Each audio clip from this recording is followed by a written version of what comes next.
Hey, what's good with it, Black Goose TV family? We in the building, double salute from this side. You already know what it is. Fluence and Zen, Zen influence. What's happening with it, Zen? Yeah. Damn, we Yeah. 56 episodes in this joint, boy. Yeah, that's a 56. whole year. We've been working, Works. man. But We've been working. yeah, that's like, Yeah, that's 56. That's a year. I think It's so. 52 weeks in a year. So that's over a year. Yeah. Yeah, a little bit over a year's worth right there. That's putting in the work, and it's only going to increase. You already know it, man. We up in this building, man. Fluence is in. Happy Wednesday to the people. Happy Wednesday. Hopefully everyone had a good Labor Day. You know what I'm saying? Labor Day weekend, all that good stuff. When was the last time we did a podcast? What's it been? Maybe close to a week, maybe a little bit less. Sunday, wasn't? Oh, no. I hopped in on Fluence Boxing on Monday. But when did we do last Fluences in? I want to say we talked Fluence is about in. Gotta be a week. the trade. We Yeah. talked about the Colin Sexton, Donovan Mitchell trade. Yeah, so it's been a little bit since we've been in the building together on the Fluences inside the game. So we're gonna update you on some things so y'all know what's going on. Also, we got the topics below that we're gonna get into as well. So you know what I'm saying? Y'all be ready for all of it. As always, if y'all come up in here, man, show some love, hit the like button, subscribe to the channel, notification gang, comment, get into the algorithm, all that good stuff. Also, if y'all get into the chat tonight while we live, man, go ahead and get, you know what I'm saying? Talk that shit. We ain't scared. You know what I'm saying? Bring the heat. We don't really care, man. You know what I'm saying? Whatever perspective you got, opinion, let it be known. Now, with that being said, anything you want to add to that, Young Zen? Nah, not really. But how was your day, dog? Day was good, man. My Wednesday really good. I want to say this in entirety. My Labor Day was good. I mean, my Labor Day weekend, period. You know, Labor Day weekend was good. Yesterday was hectic for me. Didn't go the way I wanted to at all, but maybe that was just because today ended up being so goddamn good. So I had a real good day. Normal Wednesday. Woke up, went to work, had a solid day at work, nothing special. But it was cool, no problem. So that's always a good thing. After work was done, took my ass to the gym, got in a good workout. And then after the workout, came home. You know what I'm saying? Did the little things you need to do. You know what I'm saying? Get things taken care of real quick around the house. You know what I'm saying? Pick up the little things so ain't shit looking crazy. Oh, drop clips. Y'all go check out the clips, man. Y'all been fucking with the me and Ziz's reaction to that Serial Gone title. Y'all see 3 rounds. I see that. So yeah, man, y'all check that out, man. Show some love to it. And now we here. You know what I'm saying? So regular day, but the one little caveat, you know what I'm saying, that made it extra extraordinary. I got a little call. The whip gonna be here in the morning, so I can take back that goddamn rental car. And You about to be stunned on these old. yeah, Oh! so I'm excited. That was a surprise. I wasn't expecting it because when I was told it wasn't supposed to be here till at the latest next Monday. So I rented a car all the way until next Monday. Nonetheless, you know what I'm saying. I look at the positive, not the negatives. Can't you get your money back though for the days you don't use? You can, but they'll still charge you a fee. But it'll still be less. But they charge you a fee, which is dumb. I don't understand that. But yeah. So I'm getting that tomorrow. So that made my day like A1 on top. Also too, I'm because I did something different with the Xfinity, as y'all see. From now on, by the way, guys, I said this earlier, and then we had a little problems in the middle. I know why we had problems with the Xfinity, but everything should really be like crystal clear for the most part. I talked to them, got everything set up. I got like the like 1200 speed or whatever it is, Mbps, whatever.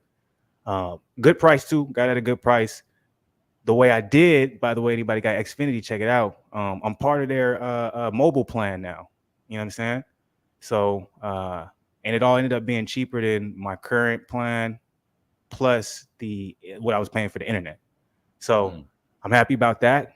Came with a new phone, so y'all gonna see some crispier videos on that too. So you finally upgraded your phone, dog. That ain't about goddamn time.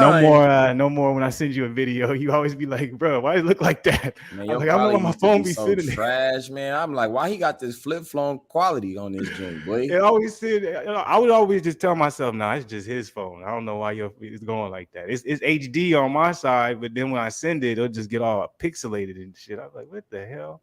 But your boy upgraded finally, so we're making some moves. But with that being said, out of a 5, I definitely got to give the day a 4.7. It was a great day. And when I eat, your damn weekend days. Yeah, it was not today. Today, just in the entirety was good, and with it almost being the weekend and this weekend we got a fire ass fight on Saturday, man. I'm not mad about it. I just hope it, stays that day. Because I won't even lie, y'all, man. Like yesterday was terrible. I get it like a 3.7, but that's how shit goes. But yeah, man, that's how I went, man. What about you? 3.7 doesn't sound like a bad day neither, dog. A 3.7? That's high, bro. Like the 3 is average. 3.7 is damn. You're right. I would actually. All right, let me change that. Not 3.7. It was probably like a 3.1. 3.1. Yeah, see, that's more like of a not a bad day, but not a great day. Because it started off good, but then it was the end. Because I was trying to get, you always have technical difficulties when you're trying to switch over plans and all this type of stuff. So I had a lot of frustrations with that, and it was terrible. So, but we got situated. That's part of the happiness too. Is like that shit was so frustrating to deal with yesterday, and I'm pretty sure today we got it situated. You never know, but I'm praying and hoping we good. So that's a good day though, man. 4.7 is great. But yeah, it was great day. 4.7, man. Hopefully 4.8 after I eat, as long as the food's good. You know what I'm saying? So how you feeling, Zen? It's good. Talk to the people. Shit, my day was solid, man. Woke up, forced myself to go to the gym because the hours I work in the evening time or like more afternoon, evening time. So I wasn't gonna go to the gym, but I was laying there. I was tired. I don't know why I was tired. But that's probably because I went to bed late because I was watching this And1 Untold story on Netflix. I ain't gonna lie. I want to see that. That shit took me down memory lane, boy. I forgot how many cold motherfuckers. I was like, main event, Shane, the dribbling machine. I was like, oh man, I forgot about all these dudes, man. These dudes was crazy, man. Is it a documentary series or is it a movie?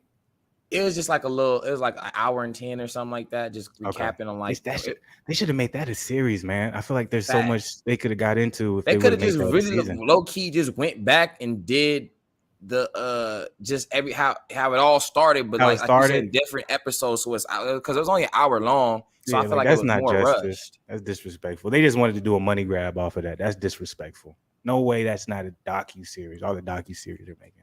Because I don't care. Nobody says, man. I remember them and one day, especially when the tour was on ESPN, dog. I used to watch. Me and Dom used to watch that shit faithfully, dog. Like I remember when they discovered the professor, bro. I was watching. I'm like, dang, that white boy cold. And it was like the professor.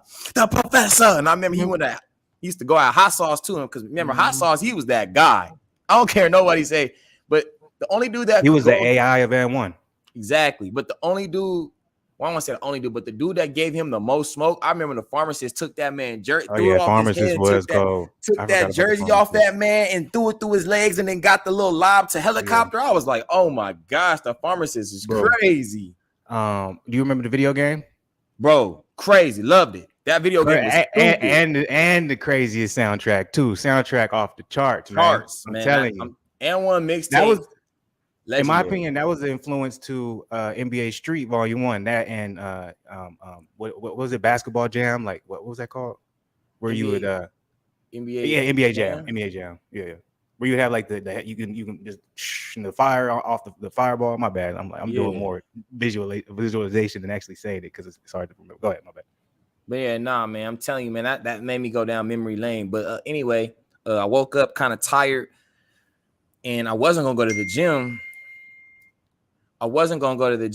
But then I was like, I feel like a lazy piece of, you know what I'm saying? So I was like, all right, bet. I'm gonna you know what I'm saying, go up. So I went to the gym. It was crazy because the gym's AC was broke, the one I went to. So it was a hot box in there, bro. I'm talking about like I'm barely even run up and down the court. I'm drenched. I'm I don't really sweat like crazy. Like I can sweat, but like I don't immediately just start. Like I was sweating like crazy. I was like, golly, it's hot in there. Like my shirt was halfway ran through in the first game I played. I was like, that's crazy. It was hot in there, but that was good because I was like, okay, well, I'm getting some good cardio in and I'm sweating extra because of the heat.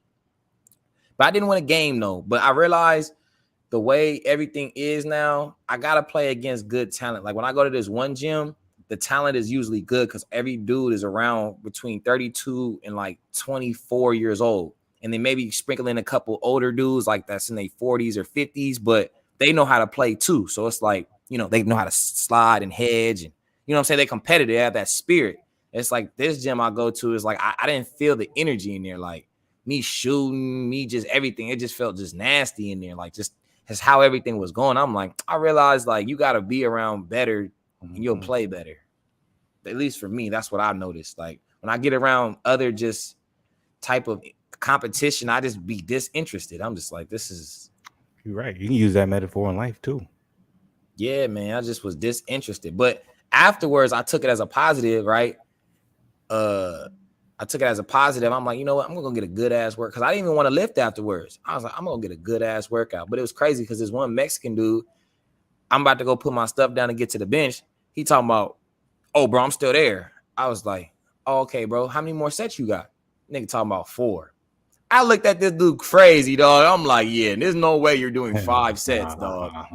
This is no way, bro. Tell me why. This is what made me mad. And this is why it made me go harder, though. I'm like, all right, forget it. I'll go get the dumbbells and I just do a dumbbell press then. That's just what I do, right? So I get my dumbbells. I'm about to do the press. I look over after my first set. This dude let 2 other dudes get the bench. I You said, lying, bro. I promise you, bro. I was so mad. I'm like, what happened to 4 sets? I was so mad, bro. He said 4 more sets. There's no way he did 4 sets that fast. Quick. Bro. Nah, he was talking. What? I'm not even gonna go there. Go ahead. Bro, that shit made me so mad. But I'm like, whatever. So I just sat there. I was like, I'm gonna do extra sets with these dumbbells then, just to prove a point. And you know, we do we do them joints right there. We do the turn, you know what I'm saying, for the chest, and you feel me? So I was hitting them, and then I did the hammer curls, then I did the shoulder press, and then I was hitting push-ups in between. So I was getting it in, boy. My arms was feeling kind of crazy. And then I get the abs. You know, we always got to finish with the abs, man. I didn't want to do the abs afterwards. I was like, man, I just want to go home now. And I was like, nah, man. Get your abs in, man. You almost done, baby. Can't quit. So I went and got them abs in, got them going. So it was a good workout. Then I came home. I had to get a couple of numbers to, you know, reach out to people to, you know, follow up. Because, you know, you don't follow up, man, you ain't going to get nothing done. So I had to follow up on a couple of stuff.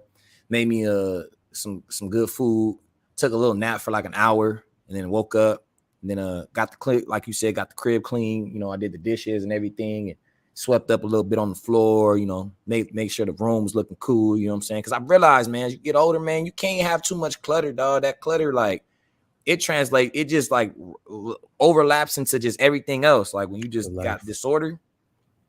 So I'll be trying to make sure everything stays in order. So yeah, I feel like that's been helping. And so, yeah, man. So my day, I say like a 4.3 after I eat, maybe like a 4.4, 4.5. I think I'm about to watch some. I was watching because they have another Untold about this ref. I guess he was betting on games and doing all that stuff. So I started watching that. But I didn't. He's the one who wrote the book, right? All right. Tom Delaney or something like that. Hold on, I think that's him. What's his name? I get it right now. Because I'm like, I know there's a ref. He wrote a book on because he got caught and he got kicked out of the. Yeah, his name is Tom Delaney or something like that. So they finally put it into what is it, documentary? Yeah, and it's crazy because the NBA said they made a comment. They said this documentary is unnecessary. He already is a convicted felon. This doesn't even need to be rehashed. So I'm like, they don't like it because it might give them a bad reputation that, like, okay, if you didn't know this ref was doing this shit for this long, yeah. But if you didn't know this ref was doing it this long, how can you be so sure that these other refs aren't doing maybe something similar? I think that's why they didn't want something like this to come out. It's very interesting how he says it. It's like, or how he puts it. Because I remember back when I first fell upon him, and the way he talked about it was, it's not that the NBA or the commission or some powers that be come to us and say, hey, we want, you know, this team to win.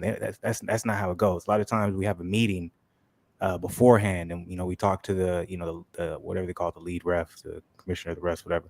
And basically they'll just kind of give you, depending on, well, majority of the times it happens either in the playoff series or it happens in like you know, Thanksgiving game, Christmas game, like where there's like big stakes on it. They'll be like, hey, in this particular game, you know, RP Kobe, but, you know, hey, be a little light on the calls when it comes to Kobe, you know, let him play. Or, you know, they'll be like, hey, this particular game, you know, Tim Duncan, or let's say it's Kevin Garnett, if he starts to get, you know, a little hostile, you know, you can go ahead and blow the whistle. You know, it'll be things like that. And so then so what he did was he bet off of the information he was given on how to basically ref the game, because he would assume, well, if I have to be a little light on the calls when it comes to the best player on the court, they're probably going to win. So it's like when you really look at it, it's like it's not like I don't understand how. Well, it's illegal because it's that's his job. Yes, you're getting inside. Yes, it's inside. It's like insider trading to an extent, but yeah. But that's mad interesting. Yeah, because that's not what he's direct. saying against like the Philly Boston game. Because I'm only like I got like 50 minutes left or whatever. But he was saying like in the game I got word because I ref the previous game with somebody else, and they were saying how Maurice Cheeks, he didn't look invested and he looked like he didn't want to coach there. He doesn't know what he's doing, and looked like Philly's looking to tank so they can get a high pick for next draft. So he said I knew immediately that Boston was going to win. And they were saying like, he said when he just to piggyback what you saying, he said when he would go to meetings, he was like, people want to come to the games to watch a Kobe and LeBron James and Shaq. They don't want to see him on the bench. So I realized for me to get respect, I would have to not call certain calls for certain stars and be more lenient. And even on that, but you did say you just still have some time because I'm like, if that's how he's put it, I'm like, they're being a lot more careful with their choice of words than how he was in the book. And because you can go on YouTube, there's interviews that he does, and he's a lot. Like he's a lot more direct in it. It seems like so far they're being very careful how they choice words because he made it even seem like in that sense is like, oh, they're just like when I go into these meetings, they're basically saying, hey, the way the game goes, we want to see the stars play. But in some of the interviews I saw him say they would tell him directly, like in playoff series, like, hey, that last game, Rasheed Wallace, he got in foul trouble. It didn't seem like the fans really like that. Go ahead, and this is made up, this part right here, but he was directly quoting like names and what he was talking about. But Rasheed Wallace, he was in foul trouble the last game. We didn't really like how that went. Be a little light on the whistle. There's no need for you guys to call somebody fouls when it comes to Rasheed Wallace. Like they'll point out names, be like, this is how you should ref that particular person. But they're doing that with Draymond Green right now because Draymond Green gave away with so much more than another superstar could ever say. Like he be going crazy, spitting on the ref's face, nothing. I'd be like, ooh, that's crazy. But they know if Draymond get kicked out the game, they already seen what happened in the finals. They suck without him. Now, when I mean suck, they don't have no type of just presence. That presence, you know what I'm saying? You know what I'm talking about. That presence matters with certain people. And I want to dig a little bit deeper into what you're saying. Very similar, like when I like to talk about boxing numbers and promotional, you got to understand it. Draymond Green gives Golden State Warriors personality to sell as a marketing way to look at it. Without Draymond Green, we have because they'll still win a lot of games. Let's say there was no Draymond Green and they had Kevin Durant. They probably still win the championship. I don't know. It's up for the day. Yeah, okay. But what you can sell marketing wise, it won't be the same. You got a bunch of boring motherfuckers on there. Boring. No Draymond Green makes Golden State Warriors. That's another reason why I think like yeah, some people think he's a Hall of Famer. Some people think he's not that good. I think the reason why Golden State doesn't want to give him up, I think is more than just value as skill. I think he's a marketing gold mine. Now he has his own little, he has his own, podcast where he was reviewing, talking about the games during the season, which was a rarity. He's on the TNT halftime show. Like, I'm telling you, I'm like, all they see is money. I'm like, Draymond Green is just as much money for us as Steph Curry as far as what we can generate. He's the guy that makes the Golden State have edge. He's like that big bad villain to others, but he's like the I don't want to say the word security, but he's like the big brother to Clay and Steph. Like y'all do something to him, he's coming over to regulate. He's the Ben Wallace's, the Dennis Rodman, and I'm not saying like personality wise, those things you're saying, but like the role that they play, the Ron Artest, and because Ron Artest, they tried to make Ron Artest out like he was to look like he was a crazy man for the longest. Like that was the narrative. Ron Artest, like there was something wrong here. But isn't it crazy though how the NBA was saying that now? But now all of a sudden it's mental health awareness, and he had that his whole life. He had you feel me, how he grew up. Like I saw his documentary. I don't know if anybody watched it. Y'all should watch it because Ron Artest was really a beast, dog. Yeah, but y'all don't know about Ron Artest, man. But his mindset, he was like that his whole childhood, and even his daddy said it was in the house. Like I wasn't the best role model. The things he saw, he shouldn't have never saw. You know what I'm saying? So he was disturbed as a child. And that led to him, and his dad admit, like, I had some problems myself. Like, so it's a generational type thing. It wasn't just like an accident that's how he behaves. But he knew that basketball, because they was like, Ron used to be out there. Big Ron, that's what they call him. Big Ron used to be out there till 2 o'clock in the morning. It's snowing outside. Mm-hmm. He's out there shooting baskets with him. But he did that to show him, like, look, bro, like, this can save your life. This could save, this could put you in a better position instead of having that anger that you carry. You could put it towards this. And, Ron Artest did that, man. But it's crazy because y'all got to go watch that year he won with the Lakers, man. It took, like, to me, they don't understand how much of how great of a you got to really put Ron Artest up there with just, like, when it comes to just defenders, just legendary, but, like, also just, like, as a person, like, how he really, like, knew how important it was. Can I add this real quick? Because I was actually going to go to something different, but it just made me think of this. People wanted to paint Kobe as a bad teammate. Think about some of the players that he won championships with. The narrative some of these players had before coming to the team, and then even think about some of the narratives after the team. Think about, and I'm like this is all, no disrespect, but this is reality. Think about what Lamar Odom leaving the Lakers, what it did to him. That's crazy to me. And then Ron Artest coming over to the Lakers. Everyone had this idea of Ron Artest. A lot of people didn't think that was even going to work. Yeah, they was like, he's not going to work with Kobe. Did you see what happened last year? But if you watch the documentary, he said it. He said, Kobe came to me. He said, Kobe said, he was like, I came up to Ron. I said, look, Trevor Ariza was money for us last year. He damn near didn't miss no shots in the playoffs. You got to be better. People don't realize how good Trevor Ariza. Trevor was crazy. He airballs everything now, but he used to be good. He used to be good. That's what I'm saying. But he was like, you got to be better than him. I don't want no BS. I don't want no nothing. You coming in here. And it was crazy because Ron Artest said that was his only offer. That summer. Real? He said going into the summer, he said the Rockets didn't want to sign him again. He said, I had nowhere else to go. That. He said the Lakers offered me. He said, yep, that's why I want to go. Because he said he could have went right after the 08 finals. When the Lakers lost, he said, I want to go help Kobe. He said, and then he was like, at the last one, he's like, nah, I want to play against Kobe. I want to beat Kobe because that's the competitor in him. That was the time. And then he was that was also the time then too. Yeah, he was like, so I want to go beat Kobe. I want to join him. He said, but going into that next summer, he said he wanted to resign with the Rockets, but they didn't give him an offer. He said no other team in the league offered him. He said the Lakers was my only offer. He said, and I wanted to go because my boy Lamar, that's my best friend. Like I wanted to go play with my best friend. And he said, and then LO said, like, yeah, once I saw we got Ron, I knew we was gonna win. There was no way. And it was just crazy because I'm telling you, man, it made me so like, because I don't, when you're young, you don't know what's going on. You just watching the games, like. But I be wanting to say this too when it comes to Lamar Odom. Like I hate the narrative and the picture that's been painted about him now. It's unfortunate, but I'm like, you can't be the type of person that a lot of people are trying to pay him out to be and play with Kobe. You know what I'm saying? It don't matter what he was doing. I know he admitted he was high on the court, whatever the case was, but like for some people that don't matter. I'm like, if they're still able to put in the work ethic, be determined, be focused, I'm not advocating for that. I'm not saying that's what you should do, but I'm like the narrative and how Lamar Odom, it's crazy how quickly your past can be erased. But I'm like, y'all know, man, Lamar Odom was cold, man. He was Ben Simmons before Ben Simmons. I say Ben Simmons a little bit more defensive. He was better, but I'm saying defensively, Ben Simmons might have an edge on O, but LO's offensive game was crazy. But the thing that's so crazy about LO is he played during a time where it was like, like this is your position. You shouldn't be playing this position. You feel me? He was so nice, like him, Tayshaun Prince, KG, like they was so nice. It was like, all right, this sounds crazy.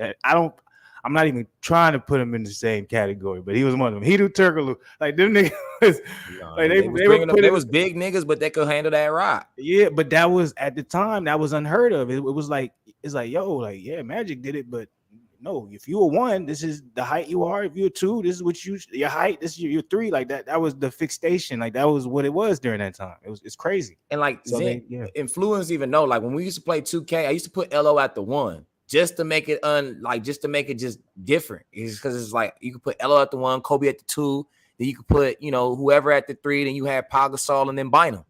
That's a hard lineup to beat because LO could really shoot and he had wiggle. It wasn't like he was just dribbling out there. He was really like between the legs, cross in cold, and out bro. to the lay. Like LO was cold, but like you said, How's Kobe a bad teammate when he made Lamar Odom know he had to lock in much more? See, people look at somebody as a bad shit. Gasol. Come on, man. Gasol. He's a Hall of Famer because of Kobe. Bynum. That's a great point. Wow, that's actually probably the best point you can put, because it's almost as if the structure that, and this is me just speculating, just talking shit. I don't know that, but it's almost like the structure put in place by what Kobe demanded allowed Bynum to be great. Once you go outside of that structure, it's like, okay, what's going on? Because Bynum came in, right? He didn't go to college, right? He came out of high school, right? Yeah, remember that? Because he made that move on Shaq and then dunked on him, and then Shaq came and just he had the tip. Yeah. He came back with that move. and then Shaq did one hand. Yeah. That is, but Bynum is one of those guys. I always, anyways, yeah. But yeah, man, I like that you said that though, because Flu's not the biggest Kobe fan. I'm not the biggest Bron fan, but we both, as we grown in age, to respect. Because so this is gonna be a good transition to who's top 5 in the NBA. Because I was talking to my homie today, we was discussing that, and then at first, let me know if you want me to pull up any articles, any videos, or anything like that. I can pull it up for, you know what I'm saying. Go ahead. No, you good. But we was talking about who's the best, in the world, right? And so I was telling him, like, I still got KD, right? But then he was making points. He's like, I think KD's good. I think he's great. But he's like, I'll take Giannis over him just because I know Giannis gonna be playing. He know how to put that team and push them to a certain role. Like he know how to carry a team. He's like, KD, he's nice. He's like, but just certain things that KD does, he's like, it doesn't move him. And then I was like, okay, well, bro, is it fair to say that LeBron is still top 3 in the league? He was like, yes. And it's crazy because he's not even a LeBron fan at all. He don't even like LeBron. But he was like, yeah, LeBron, he gotta be. Like, he averaged 30 points a game. And I was like, you right. And then I was like, so who's your top 3, right? I told him, I said, look, untangibles, just off player for player, this is my top 5. So I'll do, and then I told him with the intangibles and all that, then I'll give you my other top 5. So my with no intangibles, just player for player, I got a KD, I got a Giannis. No, I got a KD, I had a Bron, I had a Giannis, I had a Steph, and then I had did I have Joker or Embiid? There's one of those two. I forgot which one I put there. But then that was my 5th. And then with the intangibles, I had Giannis first. I had Bron second. I had a Joker third. It really, now I think about it, I should have Steph third. I should have Steph third, and then Joker 4th. And then I think I had 5th. I think I had Luka. Just intangible wise, as far as just like, run that back from me again, because you didn't sound confident in what you were saying. No, because for which one, the intangible list or an unintangible list? The intangible list. The only thing that matters is the tangible list. That's it. Okay, my intangible. You're grading when you're saying it, you're saying this is who I feel like is the best from 1 to 5. You know what I'm saying? Yeah, okay, with intangibles, because I'm going with mental toughness. I'm going with leadership. I'm going with all those variables. So I got Giannis first right now. I got Bron second. I got Steph third. I got Joker 4th. And I got Luka 5th. Okay. And I'm a big, I fuck with KD. But when I started really thinking about it, I'm like, those 5 players do more for their teams, in my opinion, than KD does for his. And I just want to hear one more time. Give me one more time. Because I'm like, I have this picture up. You left a lot of people out of this picture. I'm not saying this picture means anything. I saw it and I was like, well, I got Giannis 1, Bron 2, Steph 3, Joker 4, Luka 5. Wow. That is a disappointing list. Okay. Hey, that's my personal opinion. That's why I kept asking you, because I was like, I'm not hearing them right. Maybe I'm what I'm saying, I'm fitting to my name and Fluence. I'm not paying attention. Maybe I'm not, what I'm saying, pinpointing everything he's saying. I'm like, say it one more time for me. I'm going off of last year. I'm not going off a body of work of career. I'm going just off of last year of what I saw and what will happen. And that's the list I have. Now we going. Can I ask you, whoever you were talking about this particular topic with, did they happen to name their top 5 at all, or is this based off of maybe Yeah, some of the his top conversation y'all 5 had? was it was Giannis, LeBron, Steph, Luka, and KD. Very similar, except KD. Okay. All right, so I'm gonna allow you to go ahead and explain why you feel the way you feel about your top 5 and why you're naming those names. I got Giannis just because everybody talks so much, so much shit about him and saying he can't do this and he can't do that and he don't have a jumper. He's not doing this. He's not doing that. You know what I mean? And it's just like he still go gets 30, 14 rebounds, 6 assists, 2 blocks, and 2 steals. You know what I'm saying? And high efficiency from the field. You know what I mean? And he's showing that motor. Like I was saying to the homie, I was like, he's like a 7-foot Russell Westbrook to me, a little bit more under control, but that's like how he plays. It's just like his that's energy. Actually a great comparison. I've never heard that before, but that's a beautiful comparison. Like he's a 7-foot Westbrook, like, you know what I mean? Like last year when they talking about he's not clutch, but I saw him go to between the legs, step back over the top against the Nets, sending it to overtime. You know what I mean? I'm like, he can make big plays. So it's like, but just because he's not coming down every play and like, he don't need to, or because Westbrook is not coming down, he don't need to. That's not what their games are. You know what I mean? Their games are energy, bringing other intangibles to their teams. You know what I mean? So I'm like, that's why I see Giannis. That's why I got him number 1, because it's just like his dominance right now. And he's 27 years old, 28. He's still young. He's just entering his prime if he hasn't already entered it. You know what I'm saying? And like, if he keeps the way he's going, I'm like, he can keep this up for a long time, because it's not like he's letting his body. Real quick, I would say he's not entering his prime because I feel like, depending on, I feel like just as time goes on, I feel like the prime is becoming later and later, especially how they are adjusting the rules and things like that. Okay, that's even more fair. So he hasn't even hit his prime, and he's already had multiple 30-point seasons with 13 rebounds, 6 assists. You know what I'm saying? And he already won an NBA title. He's been to the conference title finals multiple times. You know what I'm saying? He would have went last year, but how his game is, he needs some help, right? That's why I call him a 7-foot Westbrook, because it's like when Westbrook, he was getting his team to the playoffs, but it's like when you're going against certain teams, if you don't have another co-star that can help carry your load, then it's going to be very hard for you to really get by anybody else, because you're not necessarily a deadly shooter. You're not going to kill somebody, especially if they're coming with those designs where they, having that wall built behind you, and you can't just always go down and, impose your will. You know what I mean? So, but I have him first for that. Bron, he's number 2. A lot of people not going to like that because he's going into his 20th year. They're like, no way that man is about to be 38 years old and he's about to be second best player in the league. Hell no. But hell yes, he is. And it's not because he's even on my Lakers. This man right here, you can't even see it. This man right here, he knows I'm not even, Kobe is my guy. But like I said, we both have grown to have respect for each of our favorite players. And I will tell you right now, LeBron James is the second best player in the league. Y'all not trying to put him in the MVP votes because y'all not trying to make him more great, right? But I'm like, the man averaged 30 and, we was still a couple games from the play-in. It's not like we was just out of it. It's just, it got to a point where Bron's like, I'm not going to keep exerting myself. Anthony's not even going to be able to come back. Or he did come back, but it didn't even matter though. You know what I'm saying? It was just too late. He was out of shape. He wasn't ready. Might as well said he didn't come back. Yeah, exactly. Was playing. Exactly. He just was looking crazy out there, man. So it's like out there to just get his legs back in shape. But what I saw from Bron that year was amazing. We never seen any athlete year 19 go average 30. He was 0.3 points away from leading the whole league in scoring. If Embiid didn't go crazy at the end of the year, he would have had it.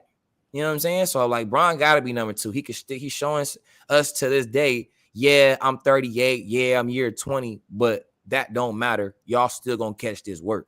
And he's still in the gym. They was like, I don't know if you saw it on the Instagram. It was like, what are you going to do this Labor Day, Bron? And it just showed him just in the gym. He's like, I got to get to this cookout right here.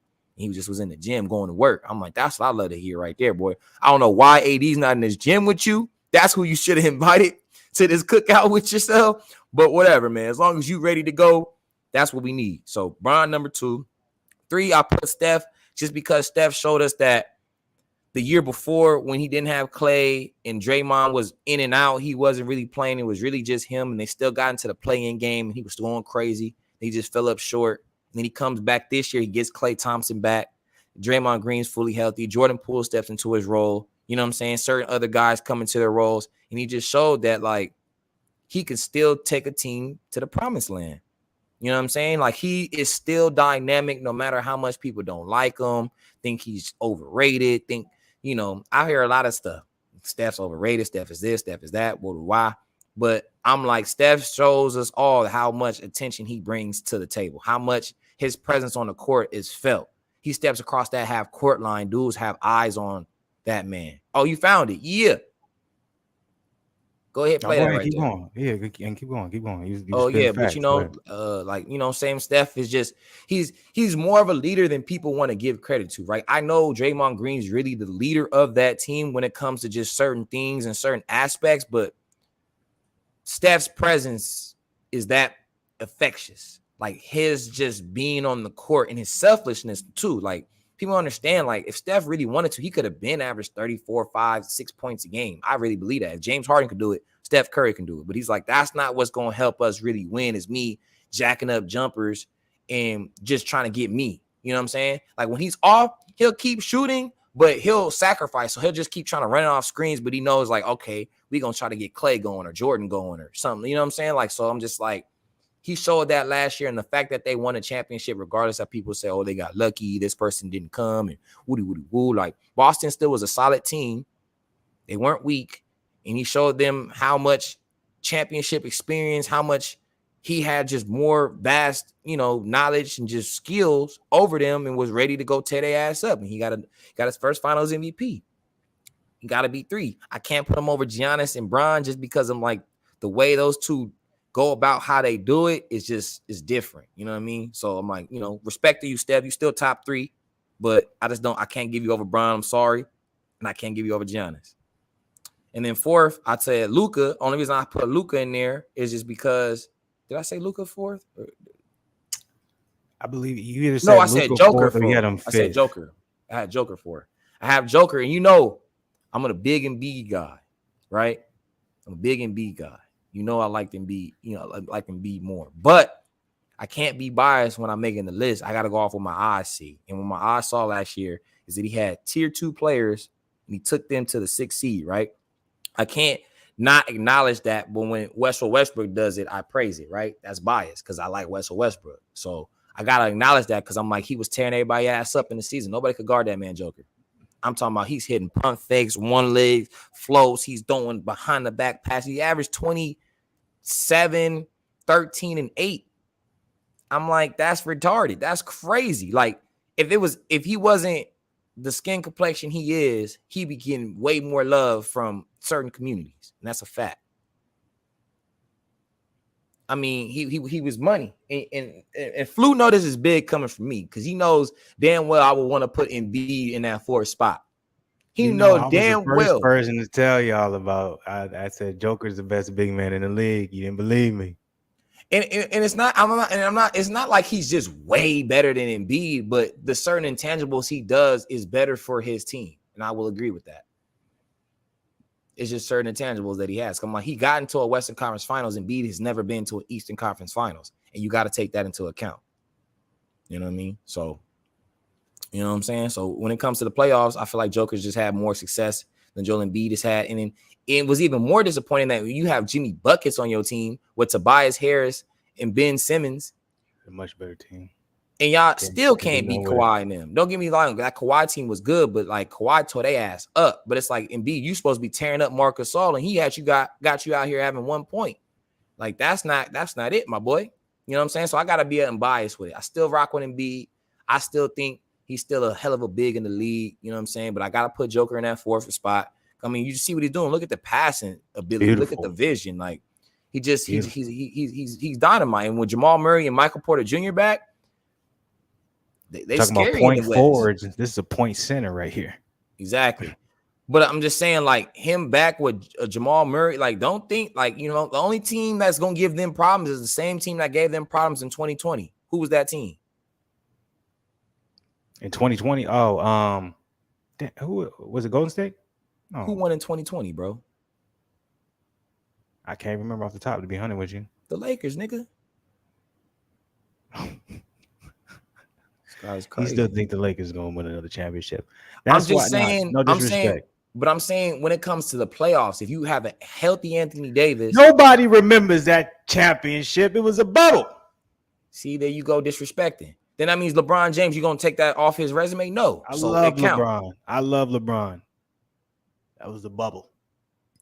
This guy, look, regardless what you're trying to say, they gave that team was the only, like, if they lose that series, Nuggets are the 2020 champs. Yeah, I have to have a center though. Yeah, I don't have a legit center, so it doesn't really matter.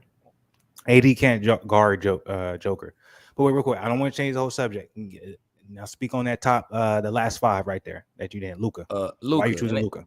He just took his team to the Western Conference Finals at 22 years old. I mean, like, in every year he hasn't not missed the playoffs. So it's like he has that. He's not LeBron, of course. I'm never going to say he's LeBron, but I'm just saying he has that type of infectious on his team where it's like he might not have another all-star on his team, but he could still bring them to good fortunes just because of his presence and how he, goes about it and what he can do. Of course, he'll never be able to touch LeBron James in any fashion, in my opinion. But I'm just talking about as far as just being able to lead teams with not as much ideally as another team has.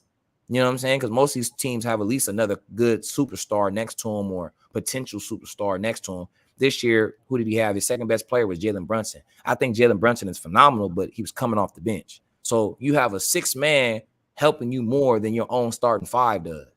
So it's like, I got to give props to that. Like Western Conference Finals, you know what I'm saying? Like that's big. And you go and beat the Suns the way you did, and they was just in the finals, like, and they was all healthy. It wasn't like somebody was hurt.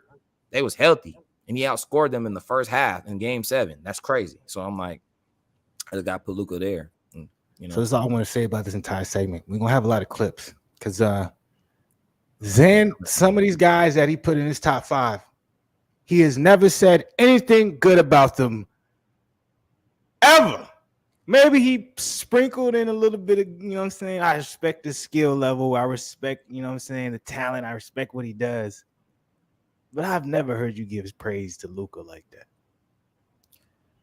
I had to stop trying to be so biased when I'm picking my top 5. Because I'm like, if I want to pick my own top 5, KD going to be number 1, right? But if we're going to go intangibles, we're going to go off what's really going on and how things are portraying and leading out. I can't ignore that this man asked for all these trades, asked for all this stuff. And then when it don't happen and they lose, he wants to leave. Now he's staying, but he wanted to leave initially. So I'm like, bro, how can you ask for all the players you want and you get mad at, like, you can't be mad at nobody but you. That's like a LeBron asked for like a certain player and then they don't go win. He won with AD, right? But he couldn't get mad and be like, I want to trade from the LA because I got what I wanted. And then you get what I'm saying? So if like you asking her and you telling like front office, like, yeah, that's the guy I want to play with. You give me him, we gonna get a ring. Bron got a ring. So even if you don't get another one, he got one for y'all. So it's like he did what he was supposed to do. Like you can't say you want James Harden and y'all don't get nothing done. And then you trade him the next year. So I understand everything you're saying. Now let me get my shit off. Yeah, go ahead, man. I'm gonna pull this back up in a minute. I'm gonna get my shit off because go ahead, man. He had absolutely amazing points. I actually respect the hell out of his top 5 because a lot of his top 5 I didn't expect him to put it in his top 5. So I respect it. I respect his viewpoint, what he just said about KD. But my problem with everything when it comes to the viewpoint of KD, none of y'all niggas ever think just slightly, you don't think he played the system? You don't think he played the game? You don't think he was like, hey, yo, Kyrie. Because you know Kyrie on that flat earth shit, didn't do the vaccine, you know what I'm saying? And I don't have nothing to get that because I didn't do it either. But they're against the grain, right? So K was like, yo, this is what I'm gonna do. I'm gonna demand a trade because remember, Kyrie has already stated, "Oh, we would be cool without a coach. We would be able to play just us." But I'm gonna put all these demands in. You're gonna resign, put the Brooklyn Nets in a certain position, not because I want to leave, but so we both have leverage.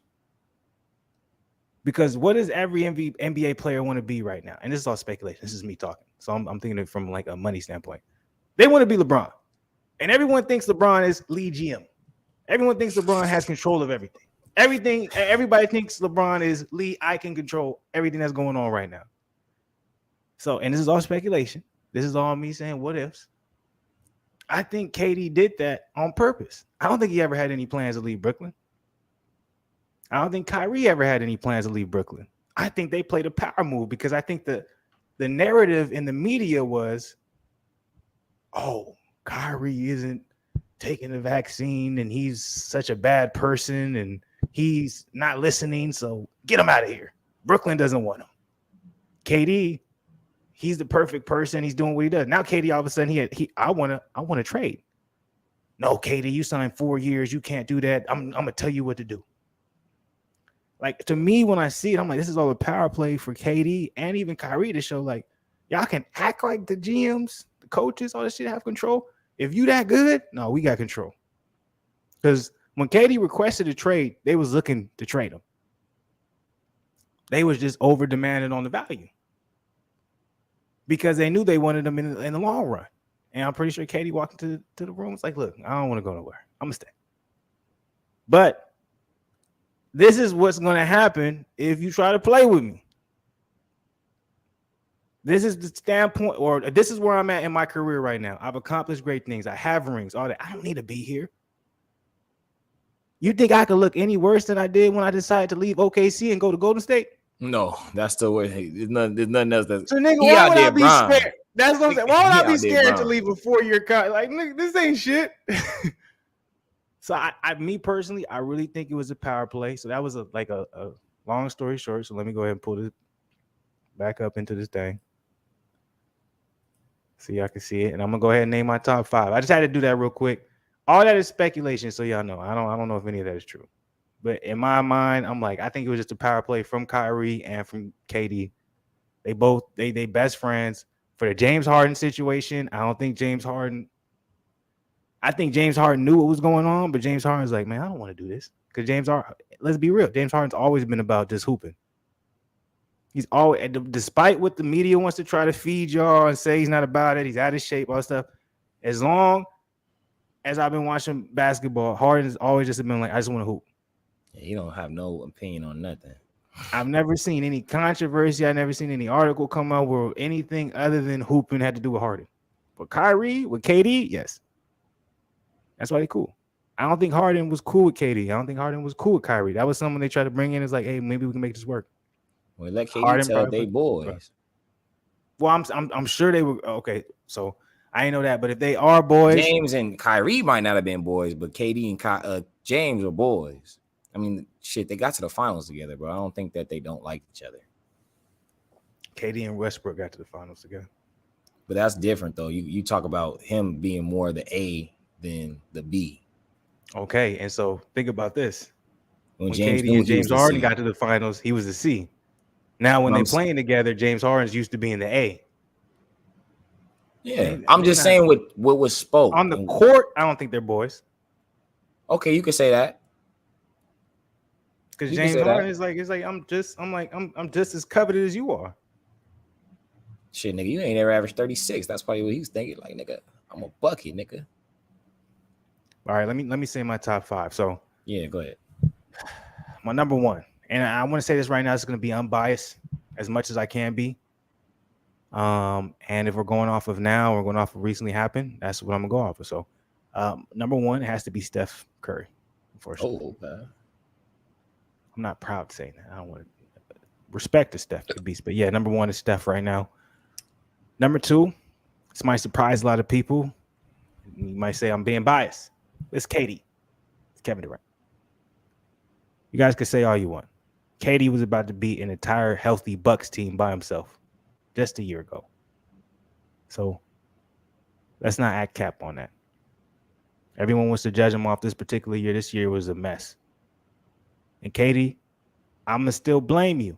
I know you're like, damn, why did I pick Steve Nash as the coach? You should have kept Kenny, what was his nigga last name? Atkinson, okay. Atkinson, because he's going to like he was good enough. He was a coach where y'all didn't have a relationship where if he wanted to speak out, he could, and that worked for y'all. Steve Nash, y'all got too good of a relationship. He ain't gonna say shit. He used to train with you in Westbrook. That's the craziest thing. They used to train together back in the day. So I'm like, I got KD's number 2 still. My number 3 is gonna be Giannis. My number 4 is gonna be Bron. And then my number 5 is pretty easy. It's Joker. So that's my top 5. Is that a spider? Oh, hell no. That's my top 5. I got some pretty similar guys in there that you do. I don't have Luka in there. That's the only person I don't have in there. But yeah, number 1, Steph. Number 2, KD. Number 3, Giannis. Number 4, LeBron. And then my number 5 guy is going to be Joker. Technically, I'm only putting LeBron as number 4 because I love him. But technically, it should be Joker at number 4 and it should be LeBron at number 5. So I'm going to be honest with y'all. Yeah. Number 1, Steph. Number 2, KD. Number 3, Giannis. Number 4, Joker. And then rounding out my top 5 as of right now. Now you got to justify your top 5. How do I think it's pretty evident. I feel like I don't have to justify it. Why did I have to justify mine then? Because yours was crazy. Like mine's realistic. How is LeBron James not the second best player in the league right now, bro? Explain to me. What is KD doing right now better than LeBron? So number 1, I put Steph there, obviously, because no one can guard that man. I really just put him there because he won the chip last year. And that's the only reason you did that, bro. Because he was the MVP. So I'm gonna give Steph that, and he deserves it because I'm like anybody else, especially for someone like and they won the Finals MVP and they won the chip. I would have gave it to him. So I'm gonna give him number 1. Number 2. The reason why I give it to KD and the reason why I have LeBron all the way at 5, it's a very easy and simple question. Answer. I said question. Very easy and simple answer. KD was able to carry his team to the playoffs, even though they lost. Very subpar roster. Yes, he's a little bit younger than LeBron James, but at the end of the day, that's what he did. LeBron wasn't able to do that. He wasn't able to do that. He put up great stats. He did his thing. But it's showing Father Time, just like we saw with Luis. I love Luis Ortiz, but just like Father Time is undefeated. So as much as I love LeBron, it has nothing to do with the skill. I think LeBron is more skilled than him. I do. But Father Time's like, brother, I don't think Bron's more skilled than KD. I think Bron has way better intangibles than KD. He's a better teammate. He's a better passer. He has a better defender. You know what I'm saying? But like skillful with the ball and moves and shots and stuff. Like he's not better than KD. But everything else, he's better than KD. I think so. But I think the only thing KD has over him that's more skillful than how he shoots. I just want to interject, bro. You can't say that KD is better than Bron right now. I'm going to tell you why. Because Bron had the oldest team in the NBA last year. And Anthony Davis did not play but 30 games last year, right? It's not like KD. You can't base somebody's greatness off of other players. Hold on. But I'm saying, though, Kobe, Jordan, LeBron, you're talking about GOATs now, never got swept in the first round in their prime. Ever. Okay.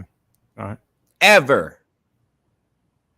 LeBron James had one of the worst constructed Cavs teams in 2018. He took them all the way to the promised land. I don't want to hear it. Can't dispute that. I can't. That's why I can't give him number 2. I have to put Bron number 2 over him. That's why I had to do that. And I can't put KD top 5 in my top 5 because it's just like KD playing the game or not, bro. You got to go out and do what you need to do. You had a healthy Kyrie. You got to go. If Bron has a healthy Kyrie, he always gets to the finals. No excuses. And you know this is facts because he went 4 years in a row. I don't agree with that take. The reason why I don't agree with that take is we can't talk about who's the best now and then talk about the past. But will we going on top 5 list? If Bron was losing in the first round, on top 5 list right now, I'm not going to be bringing up what you did 5-6 years ago. But I'm saying in 2018, if Bron gets swept in 2018, are we calling him the best player in the world? Are we calling him even top 2 in the world? No, people are not going to do that. So I'm saying depends on the situation, though. I don't know about that.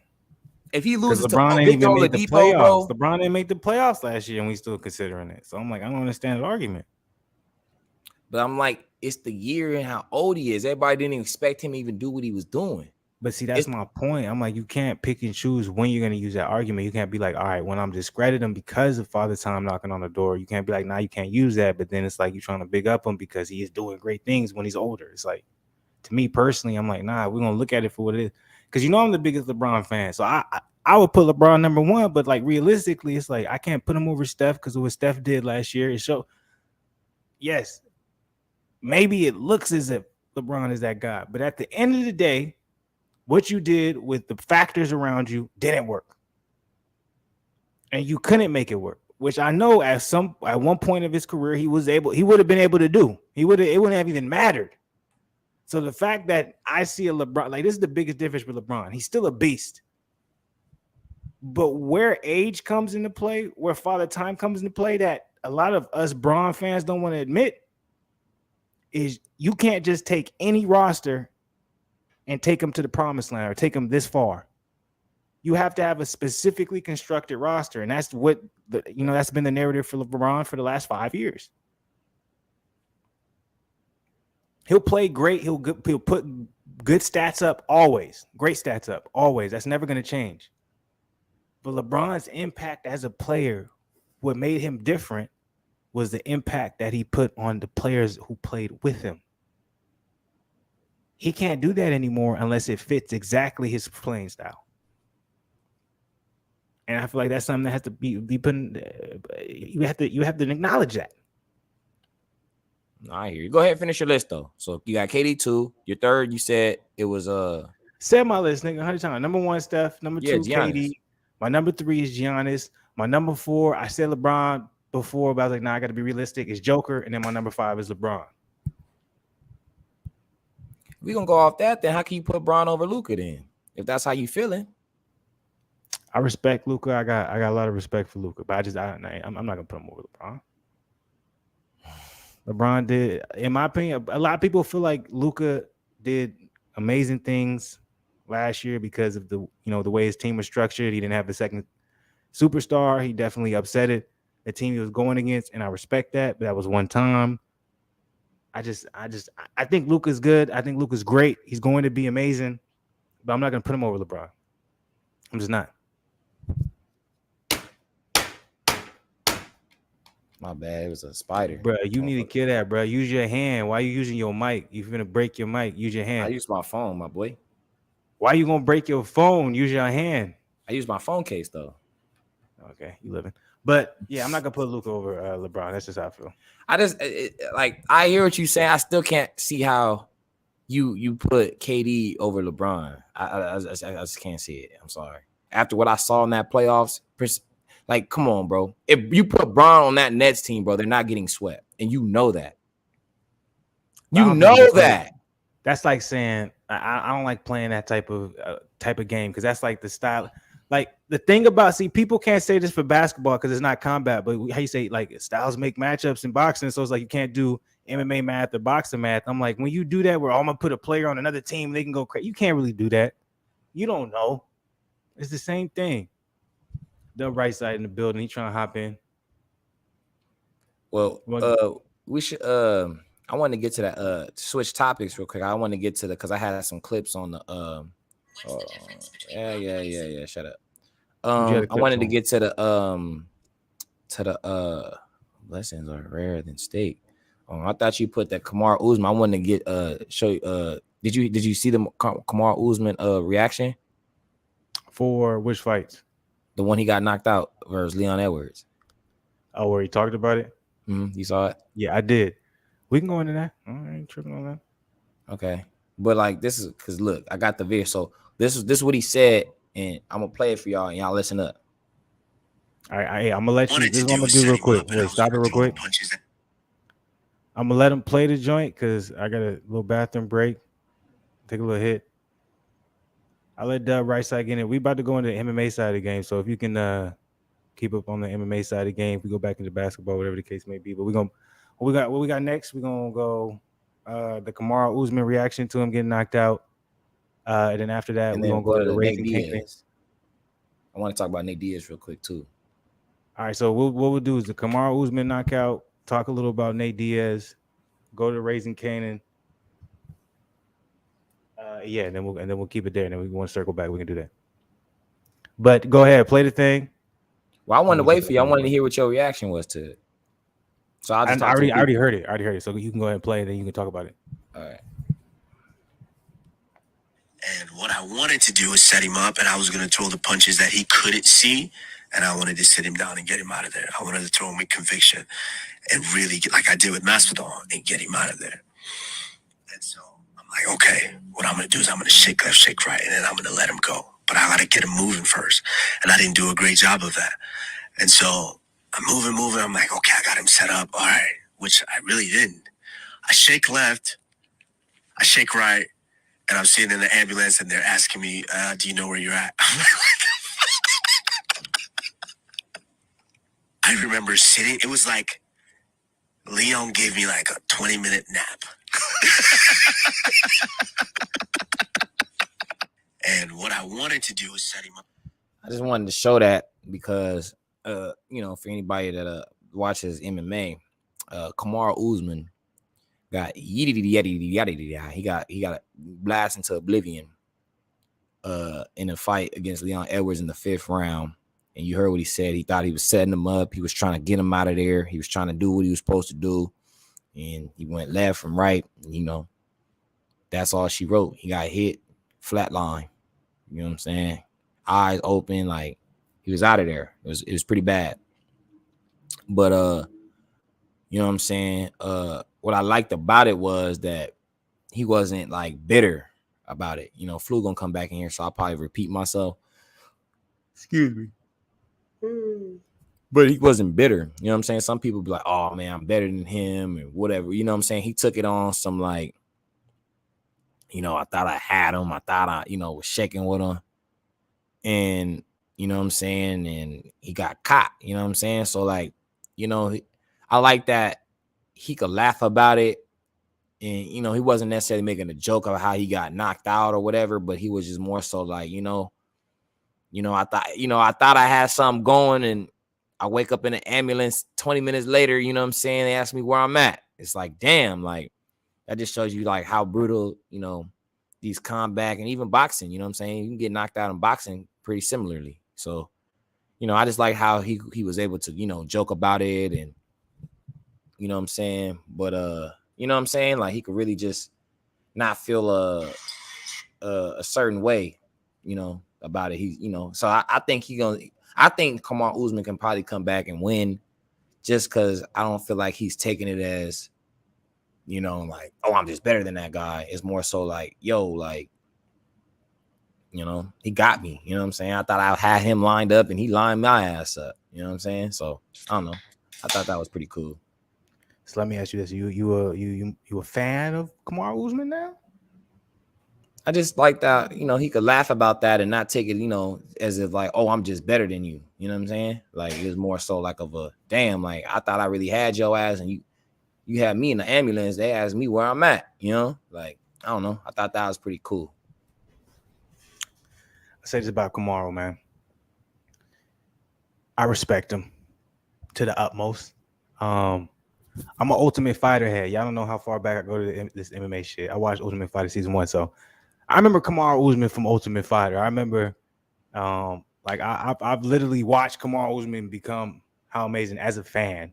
But I remember when he was on the Ultimate Fighter, won the Ultimate Fighter. He was fighting his way, you know what I'm saying, from the lower ranks in the UFC, making his way up. All of his fights were boring. But I watched them because I always watched a lot of the Ultimate Fighter winners and a lot of Ultimate Fighter contestants that did really good. That's just how it was.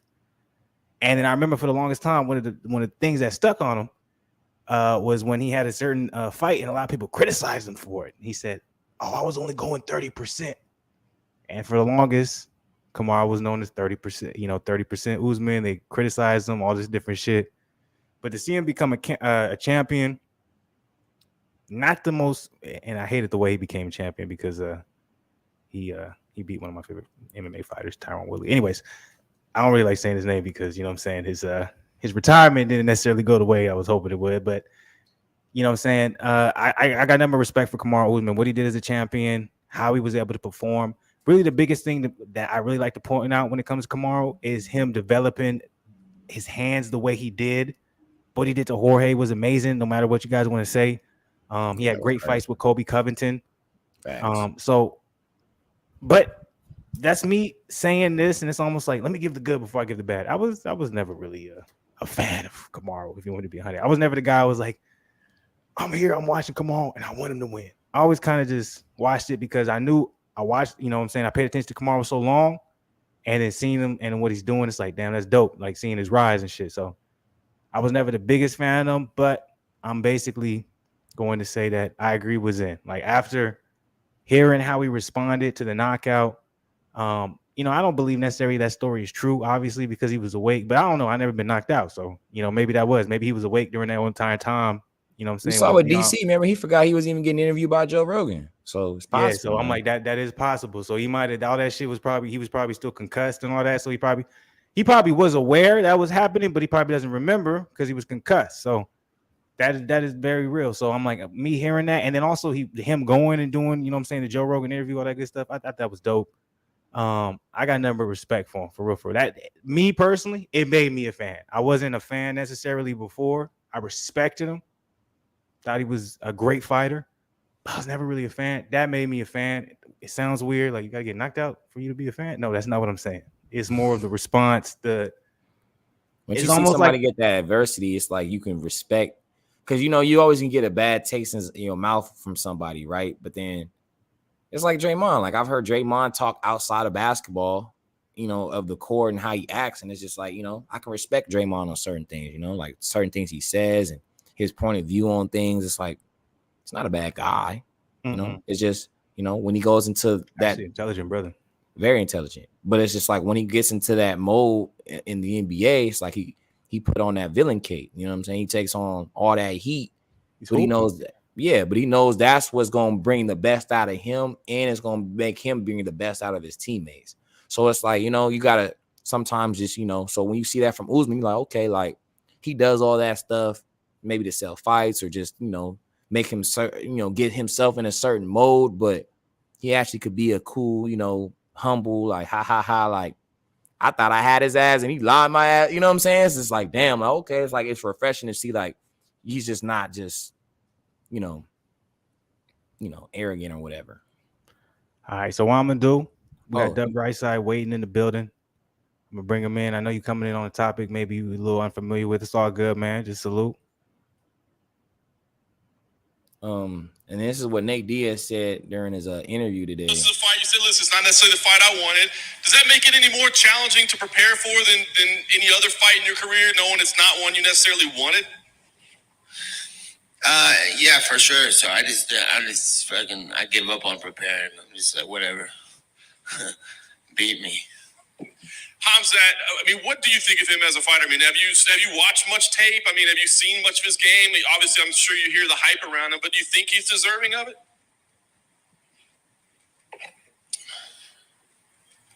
I think that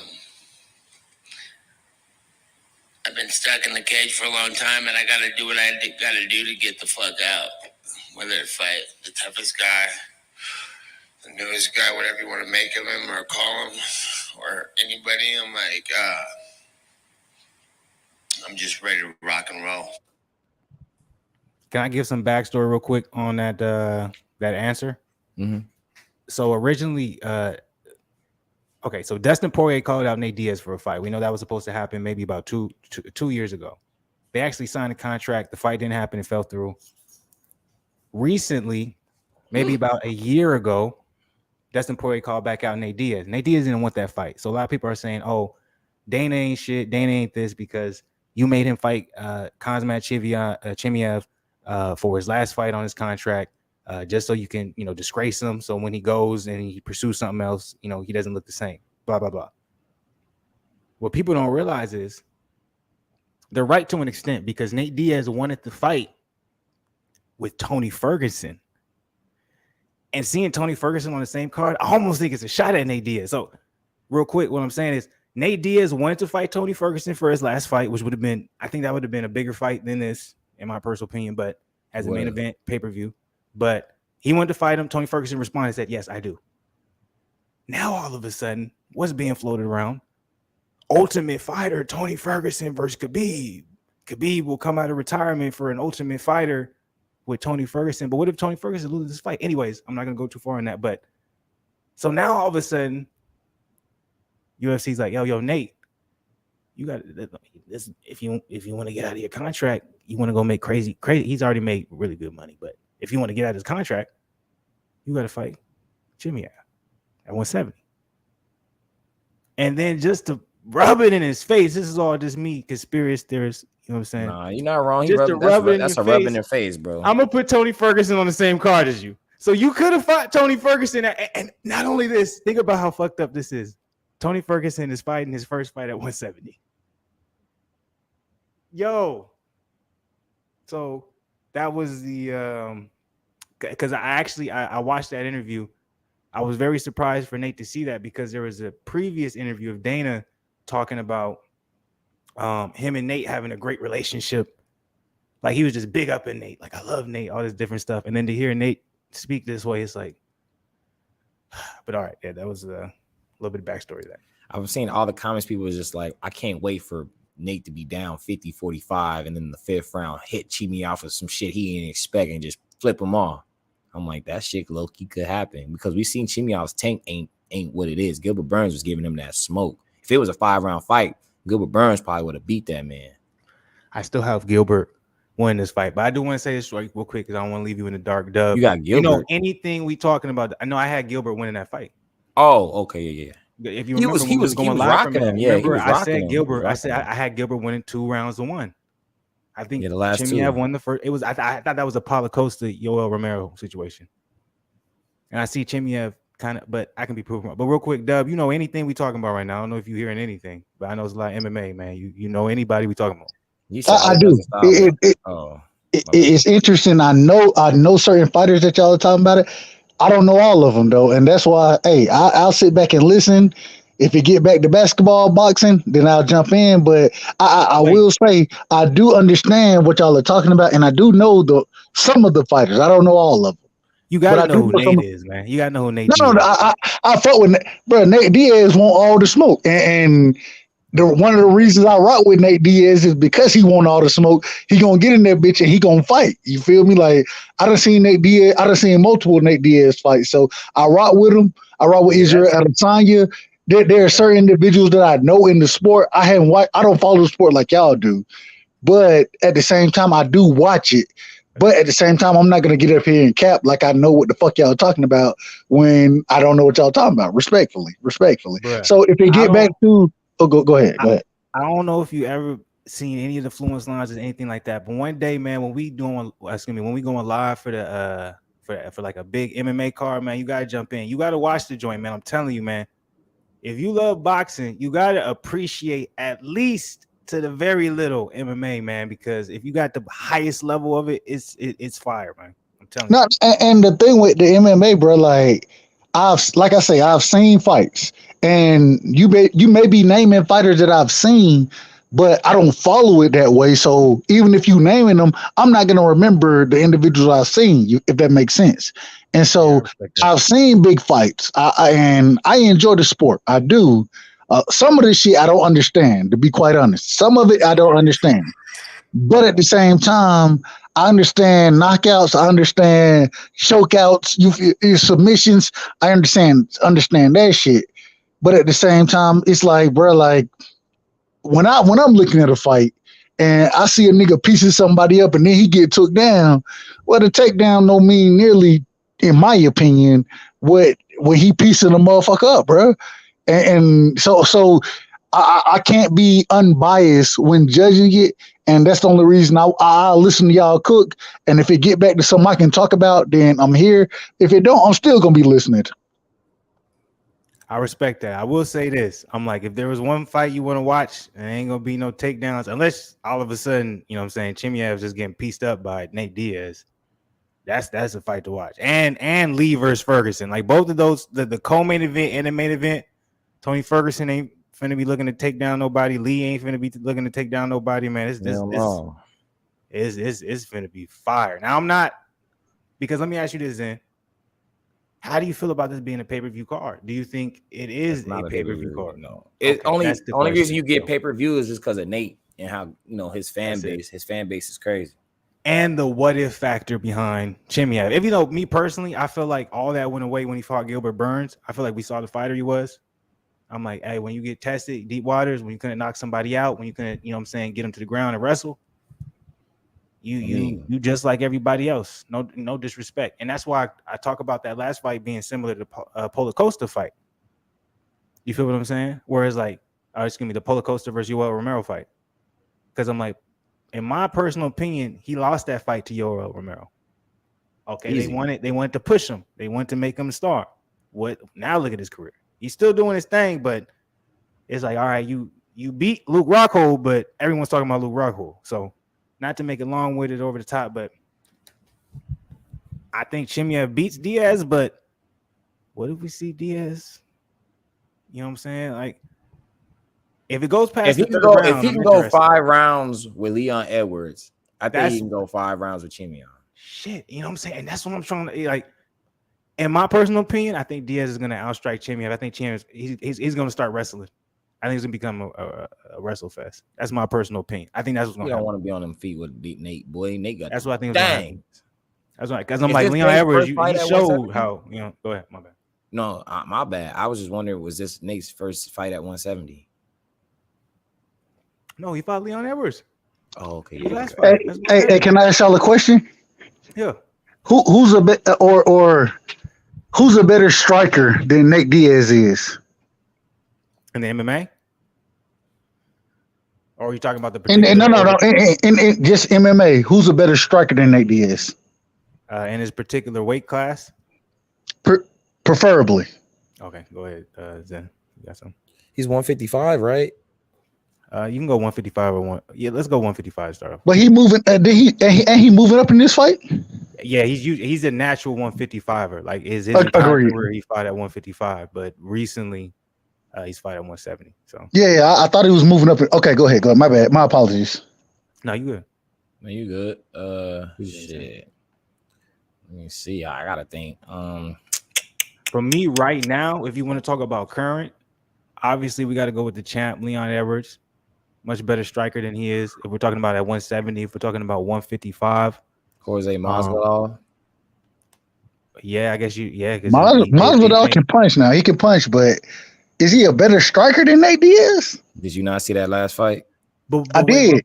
Oh, go ahead. My bad. Go ahead. Oh no, go because I'm like my thing I was gonna say for that last fight is they stopped that fight off that cut. When you watch it back, that cut wasn't that bad, and Nate was starting to pick it up.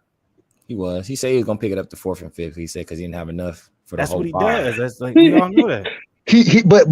Nate, one of Nate, and y'all correct me if I'm wrong, and I don't mind being corrected. Like I told you, I follow the sport to some degree, but Nate, he usually he finishes strong, bro.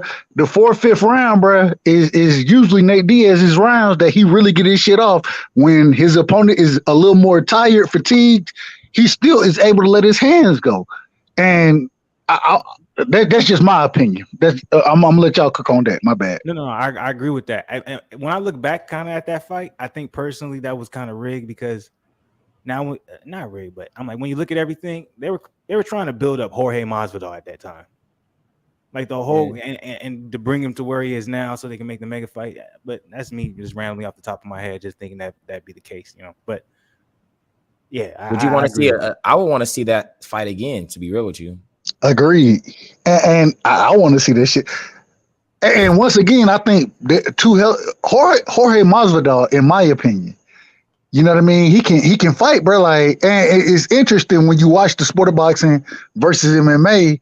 When I see punchers, I love punchers, bro. Like, the wrestling shit is what really confused me. And strikers, fans, that's what they say. That's once again, I'm a boxing fan, so I am that guy. I am that guy. So, but at the end of the day, man, when I do watch some of these fights, I don't watch all of them like y'all do. You know what I mean? So I'm not tapped in nearly the way y'all are. But I do know certain fighters, and when you see strikers, bro, you understand what you're watching. You feel me? And that's, in my opinion, that's some of the most it's the most explosive shit in that. No, it's not. because you got the knees, you got the elbows. I understand it, especially when you can throw them up. Go ahead. My bad. Because let me say that, and this is what I want to get into also, because I didn't realize how stacked this card was. This card is actually full of, so just based off of what we were talking about for the co-main event, main event. Yeah, it doesn't necessarily look like it should be a pay-per-view card, but I do want to pull up the full card. I'm gonna get Zen's opinion on some of these names. You may not know what some of the names is, but I just want to get opinion. But what I want to do, I know you're saying the most explosive part of the fighting is the striking, is the knockouts. Like, you can't dispute that. Yes, the knockouts is always going to be the most explosive part. But where the difference does lie, and if you catch the right fight, if you catch the right opponent,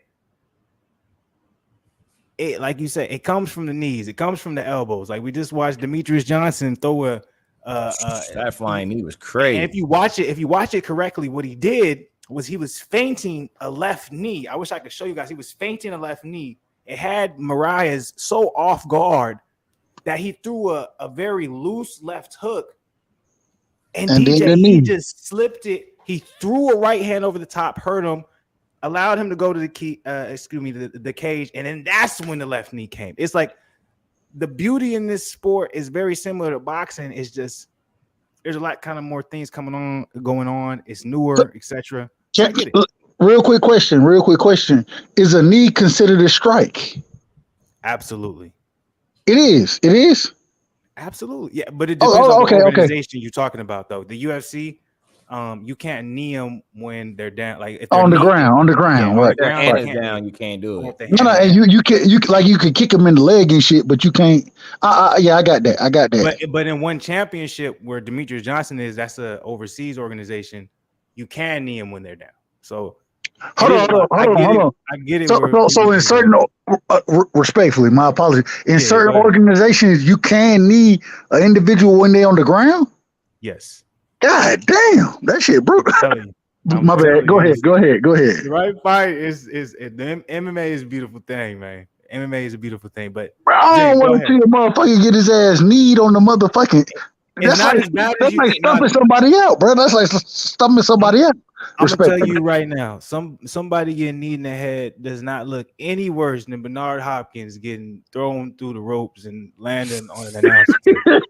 That shit was I know it sounds bad, but I'm telling you, anytime you pull up that footage, you're gonna be like, all right, I think I got Deontay Wilder versus Sterveen. Come on, but a knee, a knee and an elbow in any fight, bro. A knee and an elbow is worse than any punch you can get hit with, and you can knee somebody on the ground. No, that's what. Can you kick them on the ground? Can you kick them? No, you can't kick them, but you can knee. Like, okay, you can knee. Yes, but I'm telling you, if you watch the way if somebody gets knee and gets KO'd, I'm telling you, all of the knee KOs does not add up to what Stavern looked like after Deontay Wilder and what Bernard Hopkins looked like after Joe Smith Jr. I'm telling you that right now. Manny Pacquiao, man. Manny Pacquiao looked like after Marquez. I'm like, ain't what about no AB? need What about AB, man? What about AB, man? What about AB? Respectfully, AB never got knocked out. Yeah, I know. What you trying to say about AB? No. So I want to say this. I want to say this. So y'all, I want y'all to let me know because I want to tune in and chop it up with y'all. But when I'm biased, when I'm out of pocket, let me know because I don't know the things that y'all know about MMA. You feel me? So I respectfully, I want y'all to educate me if that makes sense. Yeah, go ahead. Feel free. Speak freely. Free speech. Hey man, at the end of the day, Israel Adesanya, like I would say, he's the best striker in the game. Go ahead, Zen. Go ahead. I've been talking a lot. I'm gonna let you talk. Shit, why didn't he piece up Jan then? Did you real quick? Who just Robert? Did we just not watch Robert Whitaker versus Vettori? Yeah, he was piecing up Vettori. If that would have went 5 rounds, like Israel Adesanya versus Vettori, you think that would have went all 5? Look, I'm not saying Israel Adesanya isn't a beast. I'm not saying he's elite. He's not elite level. He is. He's on a whole nother level. He's amazing. But he plays it safe. You can't deny that. And I don't think there's anything wrong with that. I don't think there should be anything, you know what I'm saying? Anybody should say, oh, you shouldn't play that way. You know what I'm saying? At the end of the day, it's all about winning the fight. But he does play it safe. And when we do these comparisons to Anderson Silva, it's very disrespectful. The Silva literally finished like 65% of his fights. But Adrian Adesanya is a technician. But MMA ain't boxing. And MMA fans do not appreciate a technician. That's just what it is. So that's my short analysis of that.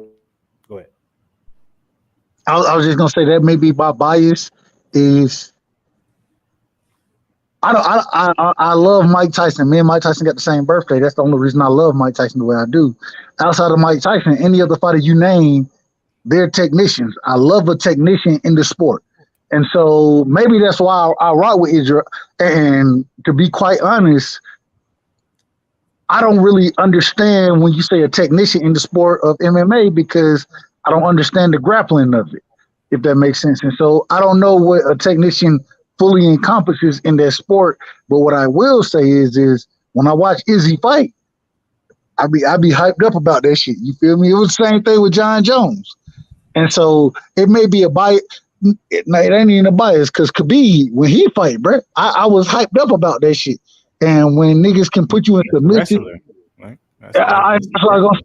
When niggas can do some shit, and next thing you know, you didn't even know you was in position to be submitted, and he submitting your ass. No, I'm about that. I love to watch it. It's just I don't watch all of it, so I don't know where I really stand on the sport. And I think I'm biased because I love boxing. I think I'm biased toward the striker. I think that. A response to that, Zen? I mean, that's what his eyes was saying. You know what I'm saying? Like, you know, I look at guys like a DJ. DJ was a technician. You know what I'm saying? Like, that was a technician in the ring. Yeah, that's a great DC point. was a technician in the ring. You know what I'm saying? Early day. What's his name? No nick. Respectfully, no nickname. So I make sure I know who you're talking about specifically. When you say DC DJ, I got an idea, but I might be wrong. So Daniel Cormier and Demetrius Johnson. Okay. Go ahead. And Cormier he could go ahead. Andrea Silva, technician in his prime. Yeah, I'm so happy you said that, Zen, because I'm like, that's somebody who was knocking people out. That's someone who was put on the show, but he was a technician in the sport, and he didn't necessarily wrestle. See, this is the thing when it comes to us. Well, let me say this real quick. This is when it comes to us as boxing fans, right? What we always do is we feel like the most elite level when it comes to the combat sports is the hands, and that's not the case. There's so much more to that because combat sports doesn't fall within a box or a square, a circle, whatever the case it may be.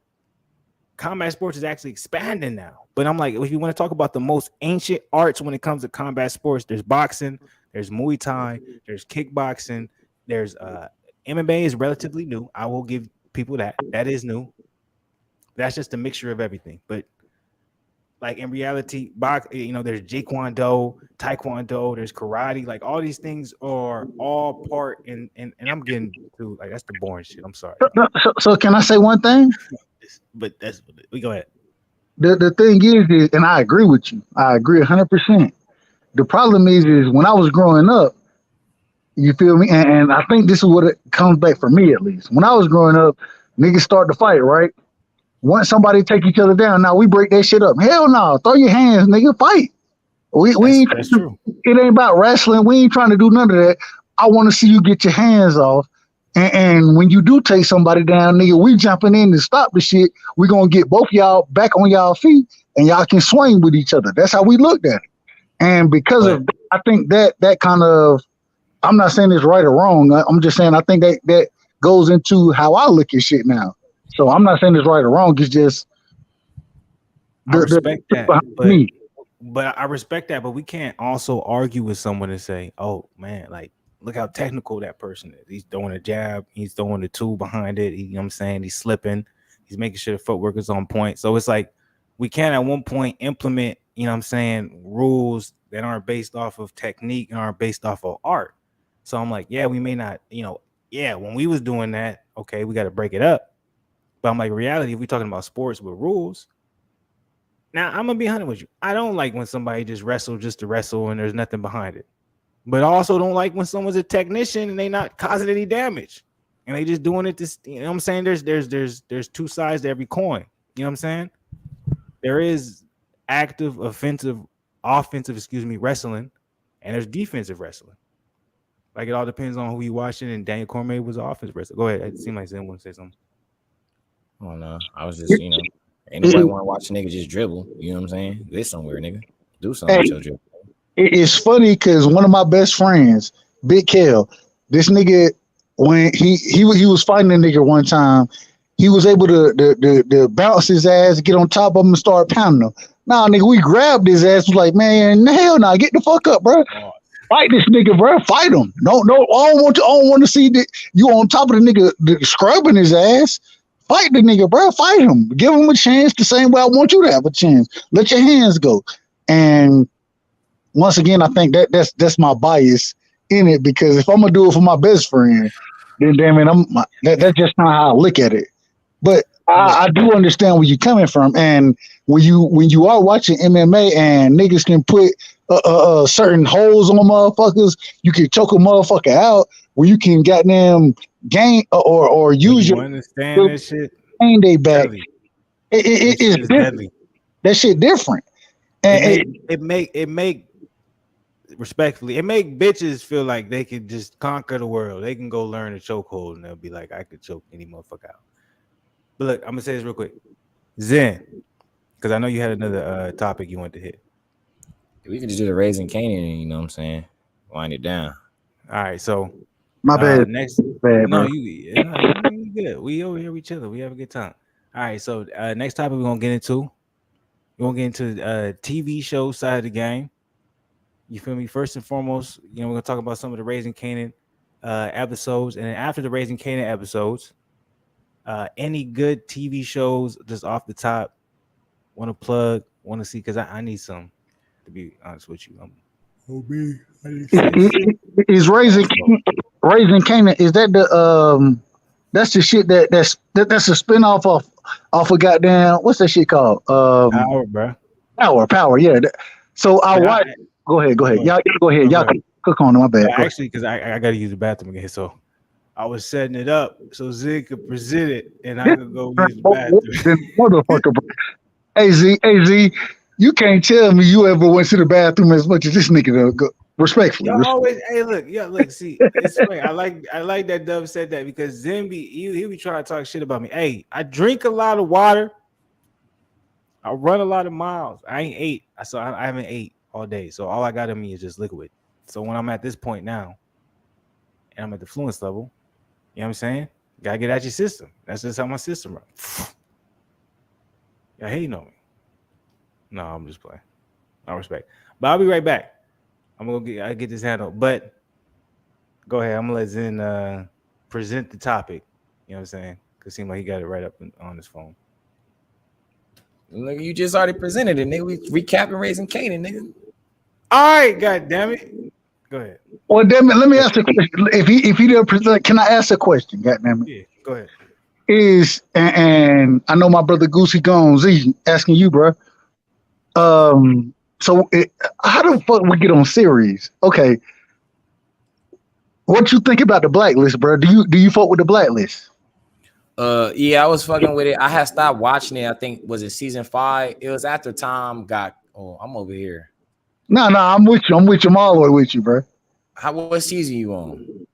But I don't watch. I'm watching. I don't watch all the shit, and I'm watching the shit over again now. I'm on season 5 for the second time right now. So you watched all the way to season 8? Yeah. Facts. Oh, okay. Well, so you. I stopped watching it for a little bit because I was invested. I fucked with it just because I'm like, every episode was different. They had a new dude they was trying to catch, and I like the whole dynamic. And then Mr. Kaplan, when she did what she did, I was like, yo, she cold body. She fucked the whole shit up, bro. She was cold body, boy. That I boy. I fuck with Mr. Kaplan though. I fuck with Mr. Kaplan. I fuck with her. Yeah, Mr. Kaplan was cold, but then I knew her time was coming though, because Dembe, he really cold. Dembe cold, boy. He the cold, bro. He the coldest, and Dembe be doing shit that you don't even expect, and then goddamn Red hit his ass up. He like, nah, I got this done. Like, goddamn, when the fuck you got that shit done, bro? Where you was at? You ain't seen the nigga, but he getting shit done, bro. I fuck with them, babe. I fuck with them. But I had stopped watching it. Like I think I got like to 13 episodes into the 5th season, and I don't know. Like they're trying to, what's her name? Cat. What's the main joint name in the show?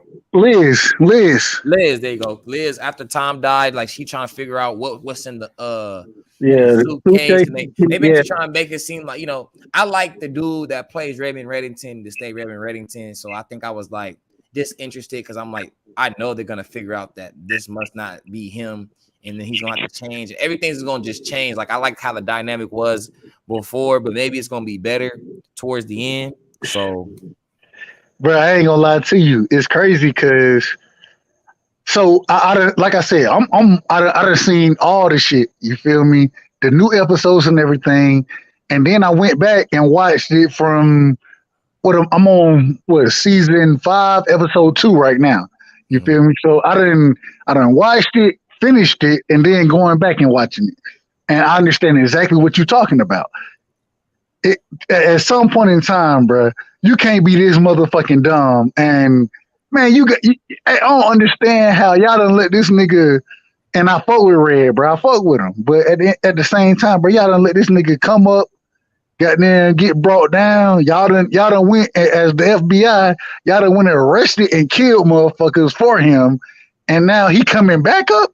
I'm like, God damn, bro, y'all. Y'all facilitating all the way in what this nigga want, bro. And spoiler alerts, because it sounds like y'all talking about a show I ain't never watched, and it sounds like y'all giving out spoilers. Yeah, this is the Blacklist he was telling me about. I haven't even finished it all. Oh man, you just giving out spoilers. I ain't seen it yet. Zen been telling me to watch this for about 2 years now. I still listen, you ain't spoiling nothing. If you watch the first season of the Blacklist and you don't like that shit, then you ain't gonna like that shit. But I don't understand how you can watch the first 4 episodes and be like, I don't even watch television like that, bro. I don't watch TV shows, and it's a good show though. I started slowly getting back into it. It's just I know that after season 5, I think I'll be able to get through the next 3 seasons. It's just that season 5. Hold up, we got All West in the building. My nigga, West. In a minute. Hold up, we bringing him in. What's good with it, R West? What's good, fellas? Late night, hey, it's been a minute, man. How you been, dog? I've been good, man. I've been chilling. How y'all been? West, what's up, brother? What's the word? What's the word, right side? Yeah, you know what it is, bro. What y'all boys on here talking about? Man, you came in right. They was talking about the Blacklist. I ain't seen that. I ain't seen that show. If you want to be 100 with you, Zen been trying to put me on that show for like it's been about 2 years now. You gotta watch it, bro. Bro, you gotta watch it. You gotta watch it. What it come on? What is it? What's it about? The shit is on Netflix. Go catch the first 8 seasons on Netflix. The 9th or the first 7 seasons. Bro, I know that's crazy, but wait, it's good though, bro. You watched the whole Walking Dead, Flu. Shush. Not the whole Walking Dead. I watched probably like 5 seasons. You watched 7 of it. I started the bro. I was locked in. Dead, bro. I couldn't get into it. I couldn't get into the Walking Dead. I tried to. Let me ask you. You don't like zombie TV shows, bro? No, I ain't a big zombie guy, bro. I don't really fuck with zombies like that, bro. Oh man, you watch. So let me ask you. Okay, go ahead. Did you Game of Thrones? Were y'all ever see Game of Thrones? That shit was boring in the motherfucker. Boring. What? Nigga, I was falling asleep. Man, Game of Thrones went ham. Bro, that shit going ham. R West, you fuck with Go Game ahead. of Thrones? I ain't never seen it. Yeah. So we got 3 niggas in here that said Game of Thrones ain't shit. Dub, you the only one. Hey, y'all might not want to watch. Y'all might not want to watch a goddamn Blacklist if I'm the only one watching Game of Thrones. So I watch Blacklist though. So but this is the craziest thing. The only reason I end up watching Blacklist is because of COVID, bro. When COVID hit, you feel me? I end up being at the motherfucking house with my son. That's why I started watching. Bro, like literally, my neighbor upstairs and my mama I'm sitting here talking to my mom, you know what I'm saying, at the crib. He come down, they start talking about Game of Thrones. I'm like, God damn, what the fuck is going on with Game of Thrones that I'm missing?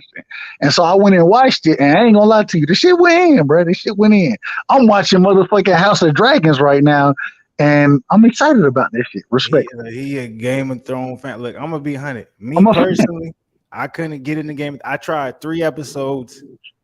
I didn't. I was like, man, I don't know what this is. I want to see From come back though, man. Y'all gotta watch From, dog. Oh, real quick, That's the scary joint, right? Epics. With the black nigga with the hair. Scary shit. I don't fuck with scary shit. No, bro. okay, wait. No, come on. How you not? It's not really scary though. It's not really scary. Y'all gotta check out From, man. It's 1 season. If y'all don't watch, because I'm like, right now we on the TV show part of the game. I'm trying to find new TV shows that's straight. Look, From is the shit. Did y'all watch Stranger Things? Of course. Yeah, I thought the last season. But the problem was I didn't even like Stranger Things, and I still ended up watching the shit. Like, I didn't even like it. It was trash. I ain't seen nothing. I ain't seen one episode of none. Oh, wait, hold on. Let me ask this. R West, you ain't seen. All right, what would you recommend? You watch TV? I don't really watch that much TV. I mean, if I get into something, like then I go ahead and get through it though. Like once I kind of start, as long as I can get through the first few episodes, like So I what ended up watching Euphoria. I did end up checking out Euphoria. Not all the shows that nigga watched that one. So I watched that one, and then I finished. I think so. Is Breaking Bad? Is it 6 seasons? I watched 5 of them. I couldn't get into that. Really? Yeah. Now I finished that. That kept me tuned in. Yeah, I thought with Breaking Bad. The nigga clicking cocaine or meth and shit, man, that shit was straight, bro. It was straight. That shit was cool. It was straight. All right. So let me ask. Okay, Zen. So what would be your top show right now you watching? Shoot, it's probably Raising Kanan. All right, and then it's BMF after that, and then I'm waiting for BMF. But and then my boy Ghost Book 2, baby, my boy Tariq. Oh, I'm not in favor of that. Well, I don't like Tariq. I'm good with the number 1 because I'm like Kanan. Right, let me ask this: R West, Dub Right? So y'all watch Raising Kanan any? Hell no. And matter of fact, man, y'all missing out, man. In the middle of what's the shit called? What was the middle of the shit with Tyreek and goddamn the dad and the mama and 50 Cent? That's Power. In the middle of Power, bro, I lost interest in the shit because the shit became too motherfucking obvious, bro. It became too motherfucking obvious. It was time for it to go off. It was time for it to go off. Yeah, bro. Like but they was making money. Went to it, bro. I don't ever criticize a TV series when like they just killing it in like the first 3 seasons, and it's like, all right, we only had a script for 3 seasons, and we want to cut it off now. And they're like, no, we're making too much money. We got to keep. Like I never disrespect the series because I'm like, I get it. I'm like, they was probably forced to make. I'm like, one of those. A perfect example for that is, damn, if I can remember. Lord of the Rings. No. Game of Thrones. Game of Thrones. They did the same thing with them. It was like through a certain. I don't know. I may be wrong. But Game of Thrones versus Power, bro, the shit was different. The reason it was different is because Power was much more predictable. Niggas was getting their ass killed the fuck off in Game of Thrones, and I'm like, God damn, why the fuck you killed this? I thought he was supposed to be a mainstay in the show, bro. Like, bro, it was so many things going on, bro. Like, my bad. I was thinking hard. It was Supernatural. So Supernatural, the dude who was the creator for the first, like he always has a 1 through 5 seasons for his entire, like, okay, this is what I'm gonna do. Is how I'm gonna set everything up. This is what's gonna be the end game. The demand from the audience was so crazy, they wanted it to keep going, so he ended up leaving, and they continued it on after the 5 seasons. Basically, after that 5th season, it was just terrible. So I get it when like the money comes into play. It's like a lot of times it's like, hey, we're not gonna end this. There's too much money in it. Too many people want to pay money for it. Did y'all watch Ozark? Yeah, Ozark hard. I didn't finish it. I maybe did the first Ozark hard. Yeah, Ozark was hard. Man, Ozark go crazy, bro. Ozark is once again one of them great shows where you be like, God damn, It for a loop as far as the shit that's going on, bro. Like, but the great series though was Sneaky Pete though. Yeah, Sneaky Pete's crazy. Yeah, that shit fire. I ain't seen that. You said Sneaky Pete? Yeah, Sneaky Pete is on Amazon. That shit fire. I never seen that shit, bro. I ain't never seen that shit. I gotta watch that. Yeah, it's can't. There's no more season now, but no, there's this one TV show I want to watch. It's called Banshee. The star of the show is the same dude who plays Homelander in The Boys. I don't know if none of y'all watched that, but The Boys cold. The Boys cold. Hey, my bad. Boys gotta be number 2. I ain't never seen. Hold on. What's The Boys on? What's that on? Amazon. That's your fire. So what y'all telling me? I need to look at more Amazon, and it's crazy. Amazon does have some because they got Reacher on Amazon too. I don't know if y'all seen Reacher. Reacher's hard too. I've seen Reacher, but they advertise that shit. That's the only reason I watch it. I don't want. Yeah, that's true. They did. And it's crazy. I got the Fire Stick and all that shit. And the first thing I do, nigga, I'll be like, hey, I'm going to Netflix. I'm going to Hulu. I'm going all over. Check out Amazon. Hulu really ain't shit in my personal opinion. I don't even got no damn shows. Yeah, Hulu's not really shit now. I want to pay for Hulu. Hey, you know one thing I saw on Hulu, bro? Y'all ain't never seen this. What it is? The America Tara or some shit like that. Man, that shit was crazy. Bruh, that shit was some shit about motherfuckers with or this bitch, she had multiple personalities. But that shit was so fucking funny, bro. That's why Hulu is still on top, because they be producing them weird ass documentaries and people be like, nigga, I ain't never seen this shit in my life, but they document it. That's what Hulu is. That's why they still popping. Hulu got them crazy ass documentaries, man. If you go on Hulu, you're gonna see all the documentaries.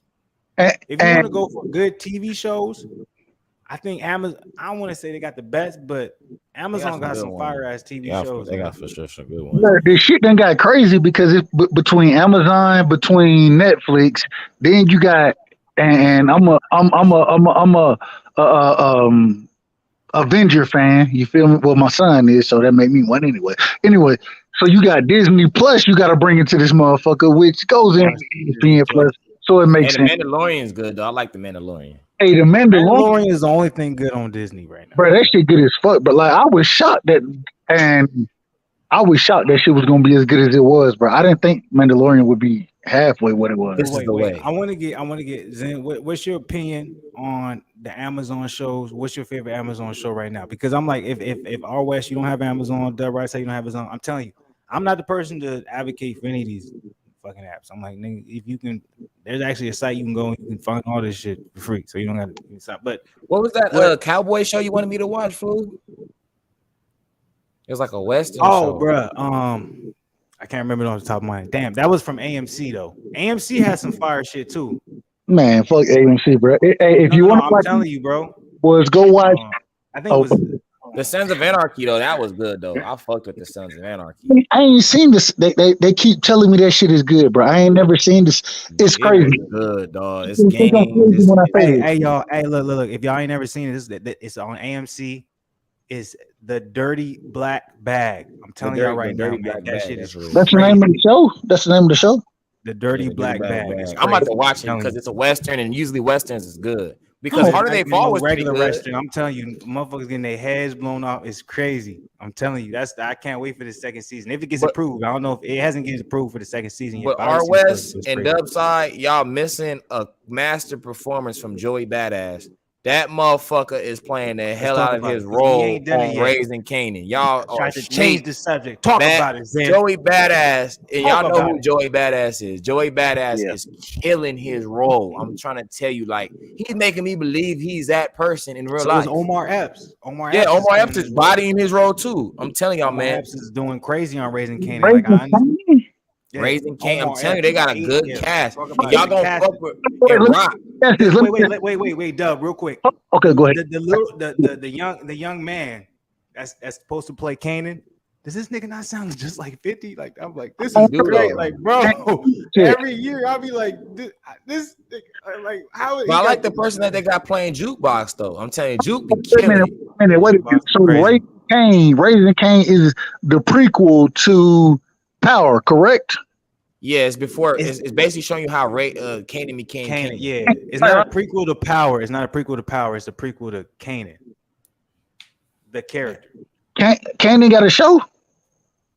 Yeah, it's his prequel. So it's just him as a kid, how he became. How many who shows? He was. How many shows are out? Like I'm confused now. How many shows? There's like 3.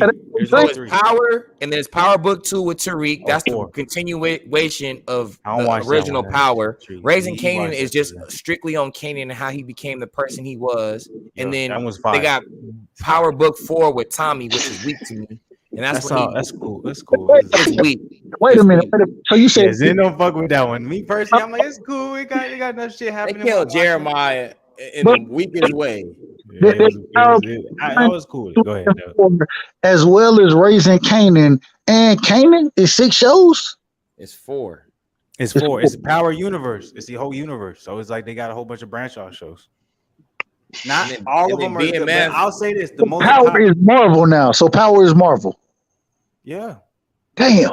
All right, I gotta go. I think the top show when it comes to acting, production, everything. I think it's Raising Kanan. What would you say, Zen? It's Raising Kanan, but BMF is not part of that series. But BMF is for sure. Yeah, BMF not. But that's why I don't include it, because BMF is like produced. You know, it comes from. But I'm like, I don't include that. But I'm like, of the little universe and all the shows that got Raising going. Kanan, Raising Kanan got the best story and it's the most realistic.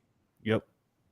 I'm like, and it's not predictable, to be real with you, bro. Because I'm like, Rock, y'all gonna see that's the coldest joint I've ever seen in a TV show, damn near, bro. But if they don't understand it, they're gonna be like, oh man, I don't know what's going on. So I gotta watch the early ones. I already see R West. What he say? He was like, nigga, I don't know what's going on. Like, you talking about 3 different yeah, man. I feel like, different spinoff.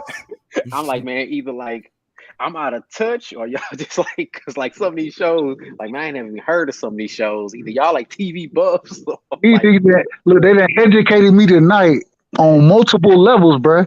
I came in to talk boxing, and they done educated me on MMA. They done educated me on TV. On the TV show. Look, this is what I want to say. This is what I want to say, man. And I appreciate it. No. As we continue to move forward, the years pass. It's like, man, like a lot of it, what I'm saying, I might be looking too deep. I'm like, hey, man, how many, you know what I'm saying, black shows, you feel me? Shit, our people, they put together that we can, you know what I'm saying, choose from. We always had a certain selection. So I'm like, you know what I'm saying, now that it's getting more, what would be popular, it's more something that they want to put into the mainstream. I'm not saying I'm with everything that's going on, but the things that I'm fucking with, I'm like, y'all should check it out. Just see what it's like. You know what I'm saying? See if you have a good time. I wish Insecure was still out, man. Insecure was a great show. Nah, man, it started out. It was time for it to end, man. That show. I'm sorry. But that's because start getting some money in real life, and the focus was gone. The end of that show. I respect that. That was my like. It started out where I think she had maybe some material when she was presented it to HBO or whoever she's trying to exactly. But then I feel like when she started getting in Hollywood and branching off and doing other stuff. No, not to her, because that's what you're supposed to do. But I just felt like the show kind of just, man, it lost a lot of substance. I feel like even like character development, I feel like Kelly, like I just felt like we didn't get enough from her. Like they just kind of made her kind of like I don't know, she was kind of like the goofball. She, we saw like I think 1 series episode or 2 series episodes from her, but I feel like it was so much opportunity to even develop her and different things. I don't know. They did Lawrence bad though. Well, I expected that because that's how they was gonna do something. They wrote them out the script, then wrote them back in the script. Oh man, that was crazy. What show is this? What show is this? Insecure. What the fuck is Insecure, bro? Y'all break it down. It's a good 3. Probably the first 3 seasons is good in my personal opinion. Then after that, it's like what show? I mean, what network? HBO. Okay. I got a plug. I can give y'all the plug. Like you gotta ask me because I don't know. You know what I'm saying? I don't give a fuck. But I can tell you you can watch all this shit for free. But I got the motherfucking channels, to be honest, for free. Just go on HBO, you'll be able to find it. I guess the problem is I ain't never heard of this shit, and I ain't gonna lie to you, outside of the COVID, if COVID didn't happen, bro, I wouldn't be able to talk to y'all about no TV shows. Because all I ever watched was boxing, football, college football, professional football, basketball, nigga. That's all I watched is sports. And until COVID hit, that's the only thing that made me start watching motherfucking doc or series and shit, bro. Like facts. It's still Far West, he ain't gave us nothing, man. He told me I don't want no TV. I know. Man, He said he don't watch none of it. He don't know what's I going still on. I still watch sports, but yeah, outside of that, man, my two little girls kind of they watch their little shows and stuff. But yeah, I don't really. It take I don't know, but I have to get into stuff. Like my manager always get on me because he say, man, you ain't never seen no movie. My wife even say the same thing. She's like, you ain't seen no movies, no nothing. Man, there's so many fire TV shows out there right now, man. But to watch it, bro, you gotta have the time in there. Exactly, that's the thing. Like, Having the time to do it. Let me ask this. Can I ask y'all? I want to ask both of y'all brothers, Goose and Z, bro. Like, I want to bet. Do y'all have kids? No. Exactly. None. We should let him answer that. Exactly. That's all y'all got time to watch no, shows. no Nigga. Bro, listen, I swear to God, bro. Over the last week, bro, I done watched Three Ninjas, the Ninja Turtle movie, the Power Ranger movie. Nigga, I done watched all of that shit. The reason being because I got a motherfucking 7-year-old. You probably saw the Buzz Lightyear movie too, huh? Say it again. The Buzz Lightyear movie. Man, he don't even like it. So because he got mad at the first Toy Story movie, he got mad at how that shit worked out. And I was like, bro, why are you mad? And he was like, I don't want to see that shit. No, well, he didn't say shit, but he was like, I don't want to see it no more. And every time I try to bring up, because the animation is terrible. Like, I don't know what, bro.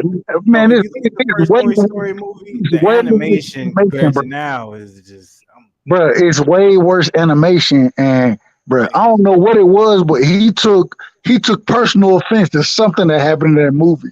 And I'm like, I don't know what it is, but that nigga took personal offense to it. He was like, nope, I don't want to see it. I don't want to see it, Daddy. Let's watch the Power Rangers. I'm like, bro, we done seen this. We'll watch it again. God, that animation, I'm telling you. I'm like, that Toy Story animation on the first one, that's probably some of the worst. But it worked because the story was amazing. But I'm telling you, look at the animation on that first Toy Story. It was terrible. The Power Rangers ain't even animated. They ain't even animated, bro. That's my point. That's how bad the animation was. And I don't even watch the animation movie no more. You gotta go ahead and put them on that Penny Proud, the Proud Family movie, man. Go ahead and educate them right there, boy. See, we just went to go see Super Pets. That's what I took my girl. We went to the movies. They was dying to go see Super Pets. So that's what we literally just saw. That's new. I remember I heard, but that got Dwayne The Rock Johnson being the dog, and Kevin Hart in there too. Yeah, he's supposed to be Black Adam too. Y'all ain't with the movies, man. Black Adam, bro. Like they go actually make a movie. I can't wait for that Blade. I can't wait for that Blade though, boy. That Ali. We want to talk about movies, man. We got Black Adam coming to the screen real soon. What is that? I'm not familiar. I never heard of it. Black Adam is a white dude, anyways. Though he's not. No, he's not. He's Egyptian. Okay, Egyptian. Okay. In the comments, he's Egyptian. Like y'all don't want to get me on the comments. See, I love my boxing. I love my combat sports. But you want to geek side? I know all the comics. Y'all don't want. All right, he's Egyptian. But who's playing him then? It's Dwayne The Rock Johnson. Okay, that's cool. I thought Black Adam was supposed to be like from what he's been portrayed, bro. And I ain't gonna lie to you, I follow the comics. That's a color brother. That's a black brother. But I follow the comics to some degree, but I don't follow him like that. So like I know the Silver Surfer. The reason I know the Silver Surfer because I rock with the Silver Surfer. Well, and he don't got no race. He's silver, but at the same time, Black Adam, until it came out with the Injustice game, bro, I had no idea who the fuck Black Adam was. I had never heard of the dude, bro. Swear to God. Let me ask this, Zen. Any superhero movies that you're looking forward to coming out? I want to see that Blade. But you know that's they saying that might not be projected till like 2023, maybe 2024. Hold on. So we done had Blade before. What's supposed to be the difference in this Blade? It's a different actor. Yeah. Tell him who it is. It's Ali. Who? I don't even know how to say his first name, but Ali. Some around there. Ali. the dude who played he's in True Detective season 3. Yep. And then Luke Cage, he was a bad guy. I ain't never seen Cottonmouth. Black brother. I don't have a clue who Cottonmouth is. No clue. Okay. Well, anyway, he's a great actor, man. He was in Hidden Figures too. He was Mr. Johnson. Talk about it. He's Catherine's husband. Oh, it's gonna be a good movie. Mr. Johnson in Hidden Figures. You watch Wesley Snipes' Blade? Yeah, I done seen Wesley Snipes Blade. Okay, because I'm like, West, you seen that? Man, I don't know what the hell y'all talking about. How you not never see? You ain't never seen Blade, You ain't dog. never had a TV in front of you. You done seen R West, bro. You done seen Wesley Snipes' Blade, bro. I ain't seen Wesley Snipes' Blade, man. Last That's movie I seen Wesley Snipes 1990. What's in that? was 98? that movie with Kevin 99. Hart. 97 or 99. somewhere. Man, this nigga talking about that motherfucking series with Kevin Hart. I know that's not the only thing you've seen of Wesley Snipes. That's the last thing. That's the last thing I seen. Oh, That's about not, to I'm talking about say. the Blade. That Blade. That's Blade, the Blade trilogy, Blade 2, Blade. Blade 3. He had 3 movies. Wesley Snipes is Blade. Bro, you ain't never seen Wesley Snipes, bro, in Blade, bro. He's Nah, Blade. man. The motherfucker is on Fortnite, bro. Respectfully, I know West, I'm telling you right now. it's on Fortnite. The reason I know it's on Fortnite because my son play Fortnite, and I play Fortnite with the nigga. So Man, the last game system I had was a PlayStation 1 and a Nintendo 64. I'm telling you right now, if you got a day where you just chilling, just turn on this. I won't say all 3 Blades are amazing, but just turn on the first Blade. The first 2 are cold. Good as shit. All 3 was fire to me, but I'm like, just turn on the first. Agreed. The first 2, the second one's the best to me, though. The second one's the best. The number 2 is the best. The second one's the best. Was the second one when the goddamn they had the dude's mouth can open up like yeah. Yeah, And he second one was the best. He put And the best special effects. nigga. Yeah. Number 2 is the best. Agreed. I'm like, have you seen Demolition Man? Of I course. have, but Demolition Man is come on now. That's not. Demolition Man is hard, dog. Don't disrespect that. That's a classic, boy. It's ahead of its time. No, not don't. Hey, West. I don't know if you've seen it both, but you cannot put Blade 2 in the same class. No, it's not. But I'm just saying, has R. West seen Demolition Man? Like, nah, man. That's the Dennis Rodman did a whole hairstyle during that time off of that character. Just based off that movie. I thought you were gonna say Dennis Rodman was Demolition Man. Oh. Nah, he had got that haircut though. With Van Damme. What was it, Van Damme? I think so. I think it was Van Damme. He was. I think it was. Yeah. I think it was Van Damme. Jean-Claude Van Damme. Yeah. Yeah, I know his name. I don't think I ever seen. Man, if you want to pay me $1 million tonight, I couldn't name one movie that Jean-Claude Van Damme been in. The nigga played in Street Fighter years ago. Well, I'm talking shit. The nigga played in Bloodsport. Yeah, I ain't seen that. I seen Fight Club. I ain't seen Bloodsport. Brad Pitt. One of my favorite movies. They had hallucinations in that. You know, they had subliminal messages in that. In Fight Club? Yes. Yeah. That's a conspiracy. There were subliminal messages in that to try to make people who's may not have been racist or was racist to be more racist. I'm leaving it at that. Hey, that could be. I'm not disagreeing. I'm just saying that Fight Club is still one of my favorite movies. Great movie. Even though you just educated me on some shit, I don't. You racist. You don't know why. You like. Hey, one of the best movies me and Flu saw, and we only bought it is because when we moved out to Kentucky, we didn't have no internet for like a week and a half because they said that's how we can look. We got the movie Departed. The Departed was crazy. Is one of the craziest movies in the world. That's one of the most. Departed. Departed with Leonardo DiCaprio. You goddamn right. Departed is crazy, man. That's a greatest movies ever made ever. Great movie, dog. But it's up there. It's up there. It is up there. I love Departed, bro. 10. If you got 10, if you don't got the Departed in there, you crazy. Hey, with Leonardo DiCaprio and Buddy from what's Buddy name? Matt Damon. Man, Departed was crazy. There's a whole bunch of motherfuckers up in there. Yeah, it was all-star cast. Man, Jack Nicholson was in that motherfucker. Hey, if y'all want me to be real, I'm gonna give y'all an underrated movie right now that a lot of y'all don't want to talk about. And y'all would probably disrespect. Y'all ready for this? Y'all listening? Radio. Man, Radio. Oh, my nigga Cuba, man, he did a hell of a job, dog. Hey, Cuba. I'm telling you, y'all remember that scene when he was in the barn? Oh, then he ran out. He got tripped up and he ran home. I was like, damn, that's just sad as hell right there, boy. I don't remember that, huh? That shit was sad. That shit pissed me off. Man, I don't even like the radio now, bro. I don't like to watch it. Even though it's a good movie, I don't like to watch the shit because I feel so bad for the nigga, bro. No. I feel so bad. Nah. Overacted. That's the problem. He overacted. Flu is really capping though. The most underrated movie nobody talk about is Man of Honor. That movie right there is fire. I don't know about that. You're crazy, dog. It's cool. It's a good movie, but it ain't crazy. That man got his leg chopped off and came back. Y'all niggas couldn't understand that shit right there. Boy, that's determination. But another shit. Go ahead, Doug. That man outdid the white man that was trying to test him. He said, that man said, he started dying in that helmet, boy. I was like, yeah, Cuba. Cuba was killing that shit in there, boy. Hey, niggas be disrespecting Cuba. They be acting like Cuba was a great ass actor, man. He was, and we be saying that too. Y'all probably wondering why we saying this. He grew up where we from, so you know exactly. Cuba. Where y'all from? So the high desert, desert, nigga. Yeah, what motherfucking desert? Where y'all niggas from, man? Cali, nigga. The Apple desert, Valley, Cali, nigga. Southern California, Apple Valley, nigga. Southern California, Apple Valley. Salute to y'all, man. In the desert. Yeah. Only Apple Valley I know was in Minnesota. That with didn't Trey Young? Not Trey Young. What's his name? He went to Duke, the basketball player. Man, I don't care. Devin George came from where we came from, so. Oh, okay. You know, a Laker. I ain't gonna say legend, but a former Laker. Dominic Reyes. Who? Ryan Garcia. Who?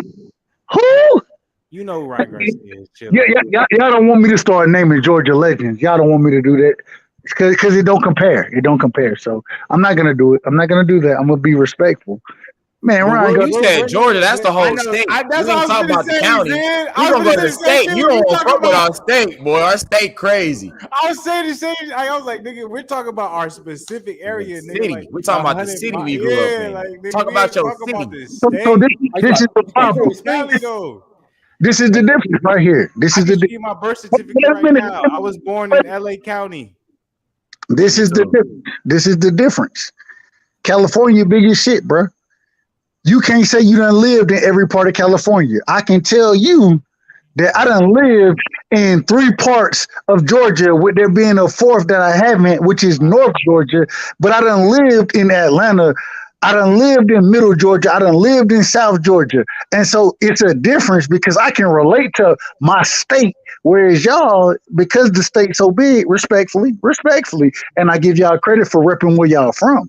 I give y'all credit for it. But when I'm repping from, I done been in all these places, bro, and it's not for 2 or 3 years. It's for 5, 6, 7 years in each place at minimum. And so, bro, we can talk about it. I respect it. I'm just saying right now, hey, Ryan Garcia, nothing but respect. Jamal Franklin, boy. Dominic Reyes, nothing but respect. You feel me? I'm like, we just show love. That's you say Ryan Garcia. Is that the one who say he always gonna fight everybody and never does? Come on. I can't remember. You're crazy because I know he's undefeated and he's a goddamn. I'm trying to remember. That's a crazy narrative. I love boxing, but sometimes I forget. I'm trying to see if we're talking about the right one. I don't know who you talk about. All I know is when I say Ryan Garcia, he undefeated and he just knocked out Javier Fortuna and it was easy. I ain't gonna do it tonight. I ain't gonna do it. Respectfully. Go ahead. I'm just trying to figure out what's not impressive about what Ryan Garcia is doing. I'm confused. Hey man, you know what? You know what's so crazy? I ain't gonna lie to you. R West, you gonna hear me say it tonight, bro. Me and R West, we on a lot of channels together. He done heard me say a lot of crazy shit. Go ahead. He be on my channel on a regular basis, and when I say some shit, my brother will keep shit. Man, Ryan Garcia, bro. I just exposed Gervonta Davis being scared to fight Ryan Garcia, so you know y'all can check that. You think I was going to put him out there? Come on. Wait a minute. You exposed? How did you expose him? Because they had tweets, they was going back and forth. I can pull the video up right now, and I obviously exposed. Gervonta Davis said, "Hey, I'm not gonna fight you at 140. I'm the man. I'm the man who makes all the money. I'm the A side. If you want to fight me and you want this fight, you gotta fight me. You gotta have him at 135. That sounds like a nigga who's scared. Why won't you fight Ryan Garcia at 140 if it's an easy work? Listen. This is gonna be, and me and you, we gonna start agreeing in a minute. This is okay. Hey, I talk to motherfuckers for a living. That's how I make money. Let's see if you could. Let's see the word game, the gift of gab. You feel me? Goose. We gonna agree. We gonna agree. All right. This is the thing right here. So now, what it's come down to is Tank, right? And I want y'all to understand. I fought with Tank. I fought with Tank the long ways. I like Tank Davis. I like Tank. And if I don't say it, then everybody tell me I'm a hater of Tank. My brother Knockout know I ain't no hater. He ain't no hater of Devin Haney. I know we ain't haters, but we gonna disagree. But anyways, I say that to say this. I'm looking at what Tank is doing. How in the hell you gonna sit here and call Ryan Garcia out, right? And say he got to be at 35 when Ryan Garcia done already said he fighting at 40. Okay, it's cool. You the money man. You the money man. Then you came out and said that Ryan Garcia agreed to everything you trying to make happen. He said that. He tweeted that. Tank Davis did. Okay. So now it comes down to this. If that fight don't get made, why didn't that fight get made? Right? And if that fight don't get made, which it's not going to get made. It's not going to get made. Oscar De La Hoya, he going to do his thing. It is what it is. Hence the reason we got to talk about Ryan Garcia. Ryan is in the same position Tank is in, and they both being protected. They got the military out there. Whenever they about to get in the fight, hey, it's somebody to jump in there and stop their ass from getting in a motherfucking fight.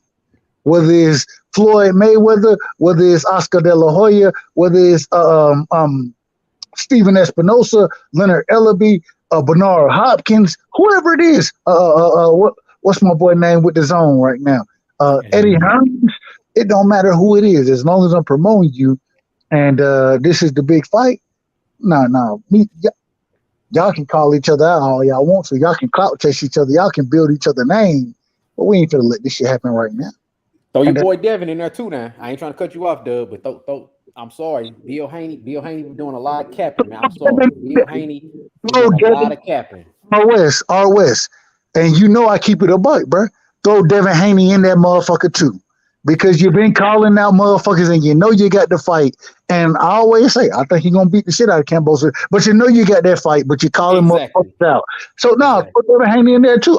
Hey, bro, I keep it a buck regardless. And you know I ride with Dev. You know how I do. But at the same time, put it in that motherfucker because you're doing nonsense. And I got to call everybody on their nonsense. Respectfully, my apologies, Black Goose Man. Go ahead. Nah, you good. I'm gonna let Zen go ahead respond to that. I don't even know really what I came in a little late. I don't know what. At least his thoughts on it. All right, I'm gonna give you kind of the summary. He felt like Ryan Garcia is being a little bit fake on his call out when it comes to Gervonta Davis, and then he's also throwing in Devin Haney. He's kind of grouping everybody in. He's basically saying, if you're calling out somebody, if you want the fight, if you want it to happen, why isn't it happening? Don't say that because Tank Davis was calling out Tevin Farmer and that never happened. So let's not do that. Farmer was calling out Tank. Don't disrespect Farmer. But let me both ways though. I just want to rephrase my point for you, bro. Yeah. All I'm saying is whether it's Ryan Garcia, Tank Davis, Devin Haney, you feel me? These niggas right now, y'all calling names. Devin Haney, you got to fight with Cambosis. You feel me? Now Ryan Garcia and Tank, y'all can get it on. But if y'all don't get it on, I got a problem with that shit. You feel me? Because y'all can make that fight happen if y'all really want that smoke. And I don't want because you already know it comes down to the promoter. Floyd Mayweather got a plan for Tank, and if that was the case, he'd have took the Lomachenko fight 2 years ago when they was talking about it was going to happen, or 3 years ago when it was supposed to happen. Well, what he said? What he said though when that fight came up? What he said? Tell me. He said they trying to set me up. That's what Tank said. Respect. So my point is that it shows you that they're making the fights for him. Tank's not making his fights. So that goes into both of them. Oscar De La Hoya is making Ryan's fights. Ryan's not making his fights. They can do all that barking they want on social media, but it's not them making the fight, right? At the time, Terrence Crawford was being calling out Earl Spence, but the fights wasn't happening because Bob Earl and PBC, they couldn't come to an agreement to figure out what they was going to do with that. Then what's the problem with making the fight now? Well, right now, Terrence Crawford's in that lawsuit with Bob Arum, so you know what I'm saying. There's a lot of man. Bud left. He left Top Rank. He over with the PBC now. Well, he ain't with the PBC, but he's trying to make a deal after leaving Top Rank. He's trying to make a deal with the PBC to make that Errol Spence fight happen. Is he? Is he trying to make a deal? I hope. I mean, He said if he don't get the fight, he gonna go fight Jamel, and Jamel's That's a a lie. tougher fight. That's cap too. He can't fight Jamel, bro. He can't fight without Why fighting can't he Earl. fight They Jamel? both on PBC. They both on PBC. That's So you can't make the fight happen with Earl. You think they're gonna go ahead and give you Charlo? Facts. It don't make sense. It's not gonna happen, man. That's cap too. Like, let's be realistic. That's facts. That doesn't make any sense. He could fight Jamel, man. You gotta remember. They gonna let him jump all them people from PBC. Look, Jamel has already taken an L, so if he takes another one, they're gonna be like hot. They want to keep Earl Spence as clean as possible. So but that'll give all the belts up too, though. What about all the belts? Charlo got all the belts. You gonna they gonna let all the people, Fundora, all the people that's on. This is the problem. This is the problem with it. For him to fight Mel, right? If it not being PBC sanctioned, right? What has to happen is for the sanctioning bodies to order it. That's the way that's his pathway there, because PBC, they're not gonna sit here and make that fight. If you're not gonna fight Earl, then they got something against you. So now we gotta rely on the sanctioning bodies to make that happen. If the sanctioning bodies say they want to make that happen, and then Charlo say, you know what, I'm moving up. What the fuck? Like it's too many different scenarios, bro. That if he doesn't fight EJ, bro, he's not gonna have an opportunity to fight Mel. I guarantee that. Are you talking about? Y'all talking about Terrence? Yeah. But you crazy if you think Terrence got to fight Earl Spence to have any chance to fight Jamel. Why you say that? You understand he's a free agent? But I understand that also the PBC control all the belts. PBC don't control nothing if there's nobody to fight. Yes, people for Mel to fight at 154 though.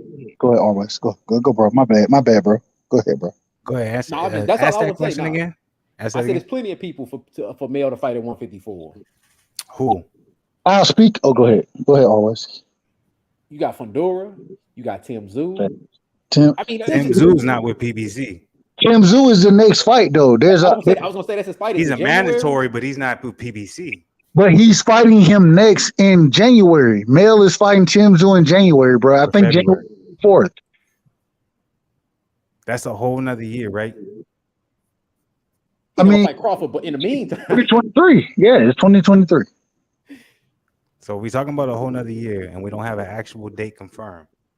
No, we do have a date. Wait, let me simplify this.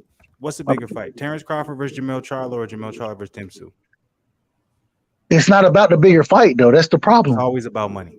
No, it's not. If it was about money, then the EJ versus Bud fight would have been made by now. If it's about money, can't say that though, because Floyd didn't fight Pacquiao until later in their career, and they made $100 million. All right, so now, okay, you want to blame Floyd into it? I'm not talking about Floyd. I'm talking about money. Well, you making it seem like because if it's right now, you feel me? They're waiting to make sure the money can be there. Let me respond to the question. The brother said that if the fight's big enough, it's going to be made, right? So you telling me that you didn't say if the fight was big enough, it's going to be made? I'm saying it's all about money. It's all about timing. And there's more money in Terrence Crawford being Errol Spence's facts guy, his best friend, however you want to paint the narrative. We came up in the same camp. If Terrence Crawford beats Jamel Charlo and takes all the belts, don't you think that would be a bigger fight against Errol Spence than it would for Terrence Crawford and Errol Spence to happen in December or November? You just said that the biggest fight is gonna be Errol Spence versus Bud Crawford.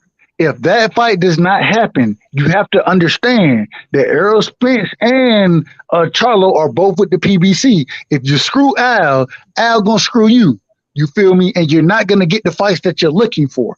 If Bud doesn't make that fight with EJ, bro, he's not gonna get the fight with regardless of what we want to believe. He's not gonna get that fight. I promise that. And they're stablemates. So very going for that either. Respectfully, go ahead. Go ahead, R. West. You want to add that's all I was something? adding in there. I just don't see that. I see them being brothers. I don't see. I see Mel being like, you ain't want to fight. You ain't want to fight my brother, but you jumping to me? Nah. Like I just don't see Mel making that. Al ain't making that happen. First off, Al Heyman's not making that fight happen, and I don't see Mel making that fight happen. And like you said, Flu, you said money.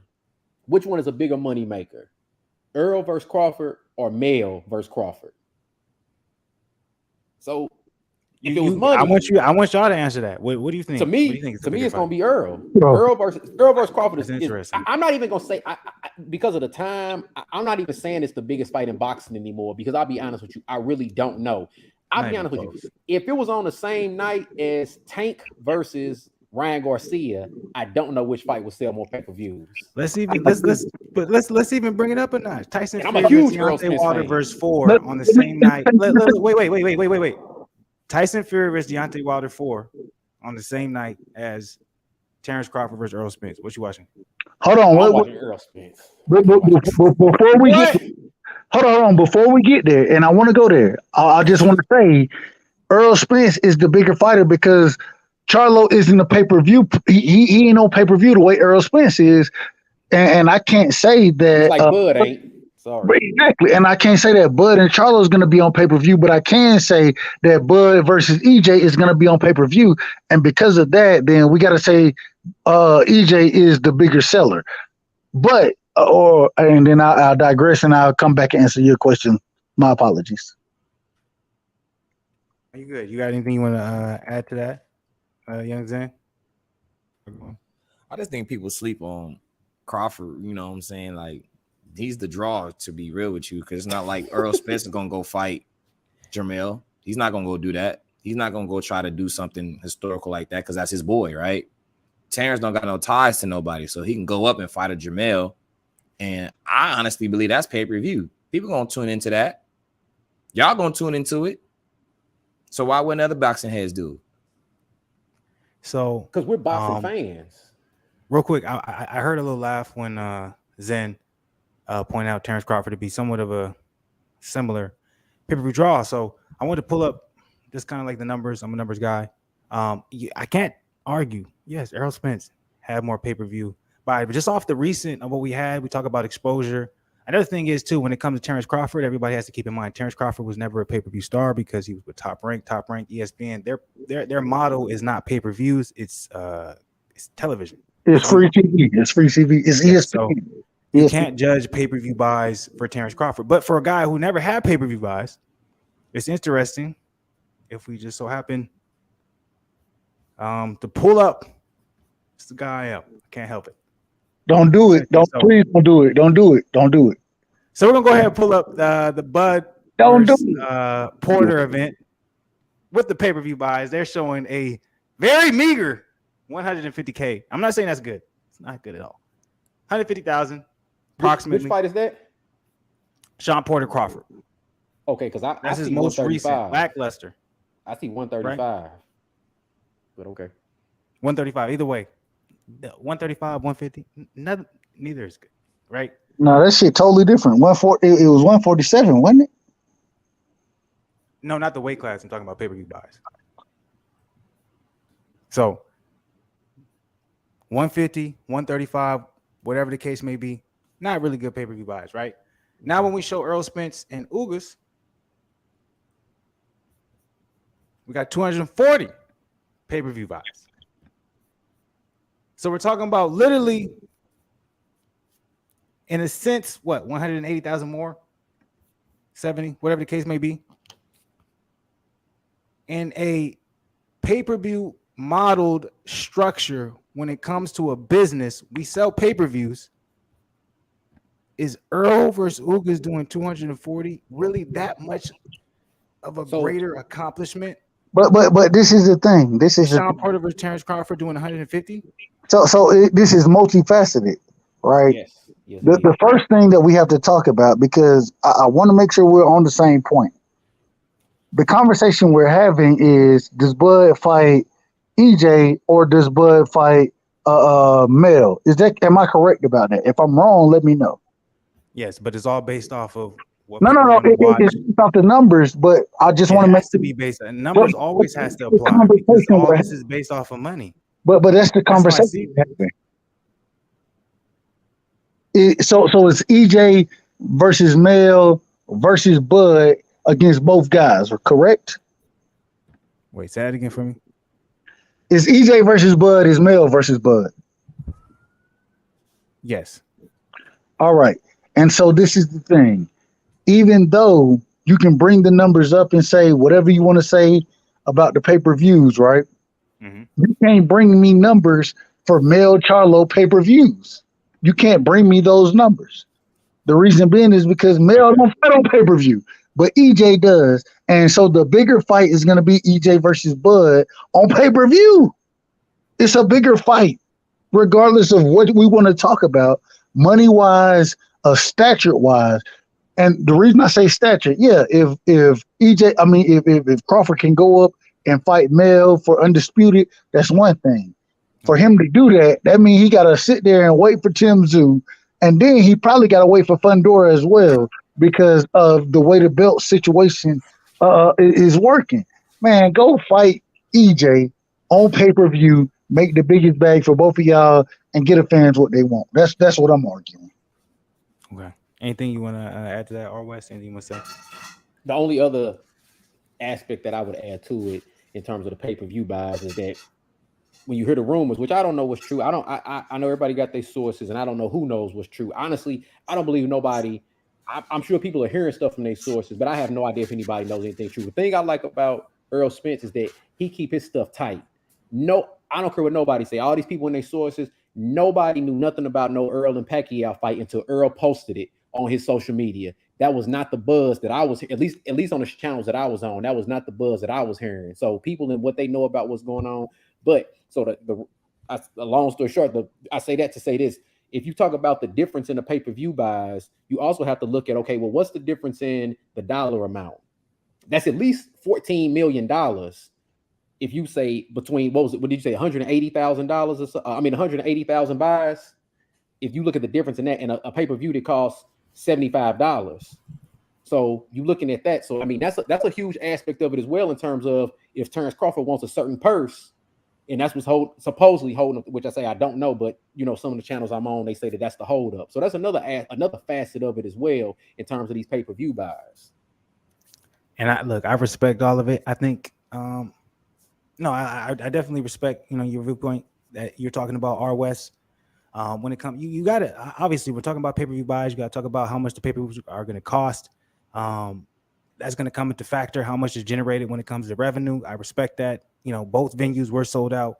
At the same time, I'm like, the same way that you're going to factor that in, you definitely have to factor in the fact that the model when it comes to Top Rank, when it comes to ESPN, it is in pay-per-view. So I'm not saying that evens anything out, that cancels anything out, but I'm like, the same way I got to, you know, put that in perspective. You got to put this into perspective. But my biggest thing is, you know, Deb Rice, I also want to, you know, respond to you. Look, I think you might have misinterpreted what I said. I said, not necessarily what's going to be the bigger fight now. I'm saying what will end up being the bigger fight. If Terrence Crawford fights Jermell Charlo and beats Jermell Charlo, how much more money do you think we're going to see Terrence Crawford versus Earl Spence than if we see Terrence Crawford versus Earl Spence now?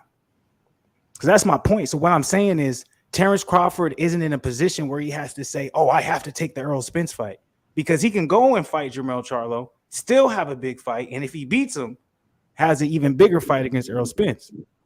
So I'm like, you can't put, what I'm saying is you can't make it seem as if Terrence Crawford has to be like, oh, I got to take this fight against Earl Spence now because I have no choice, because it is a realistic factor for Terrence Crawford versus Jermell Charlo to be a big fight.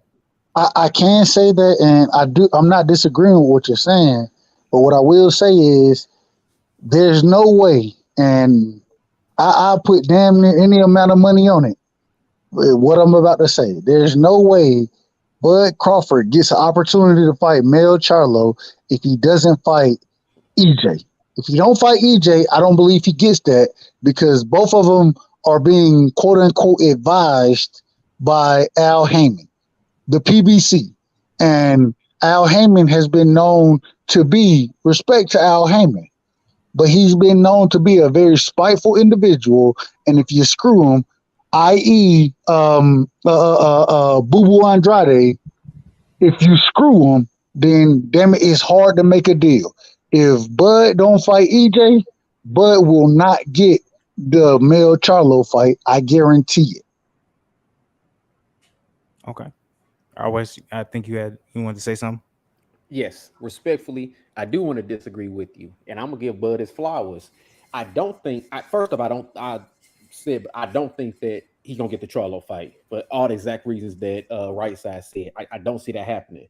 But my other thing is that you have to. I'm gonna give Bud his flowers in terms of I don't think it makes it a bigger fight because what has Bud has already proven himself. He's already done enough to garner this fight to make this arguably the biggest fight in boxing. He's done enough.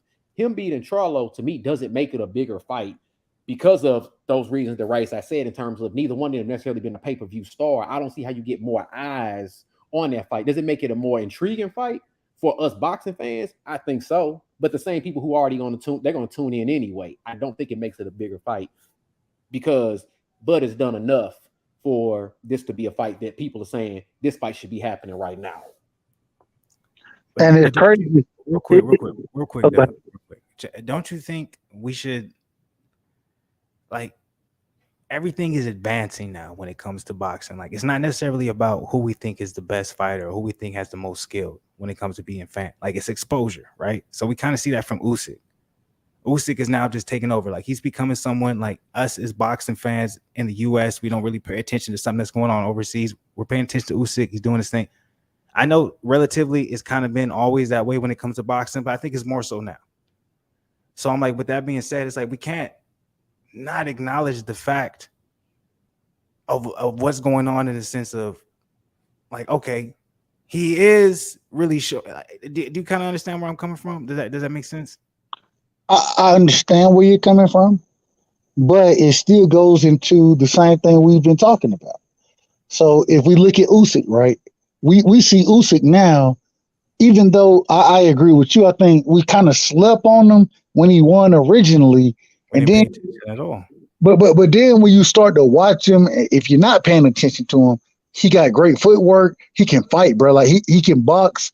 So when we see the skill set, that's one thing. But it still goes back to this, and this is where I prove respectfully. But I'm gonna tell you you're wrong, because if a fight between Deontay Wilder and AJ happens, it's a bigger money fight than any fight Usyk's gonna be in. If a fight between or AJ and Usyk happens, it's a bigger fight than any fight Usyk is gonna be in. Usyk is a great fighter. When we look at the business of boxing, same way we're talking about Bud, Spence, and Charlo, when we look at the business of it, we can tell that there are going to be certain matchups regardless of it. And I'm a Devin Haney fan. I always say that. If Devin Haney fights Tank Davis, Devin Haney is the B-side in that fight, even though he's undisputed. He is the B-side. You understand what I'm saying? And so you said that's cap? Let me say this. A part of it is because the reason why, like, just hear me out when it comes to all this. Like, I do hear what you are saying from the outside looking in. That is how it seems. But I'm not talking about necessarily right now. I'm talking about in the long term. I know you're saying, okay, there's no way Jermell Charlo versus Terrence Bud Crawford is ever going to happen. They're going to say you got to fight Errol Spence, right? You can't just move up. But we're missing the point that Terrence Crawford is a free agent right now. So what if PBC decides to sign him? I'm not saying that's something that can happen. I'm not saying that's something that can't happen. But I'm like, he is a free agent, so he can talk however he wants. So just real quick, let me finish my point. Like, when it comes to that particular situation, like, okay, yeah, he's never going to get an opportunity to fight Jermell Charlo if he doesn't fight Errol Spence. That's the perspective right now. But if we're looking at it from a numbers standpoint, you guys are missing the point.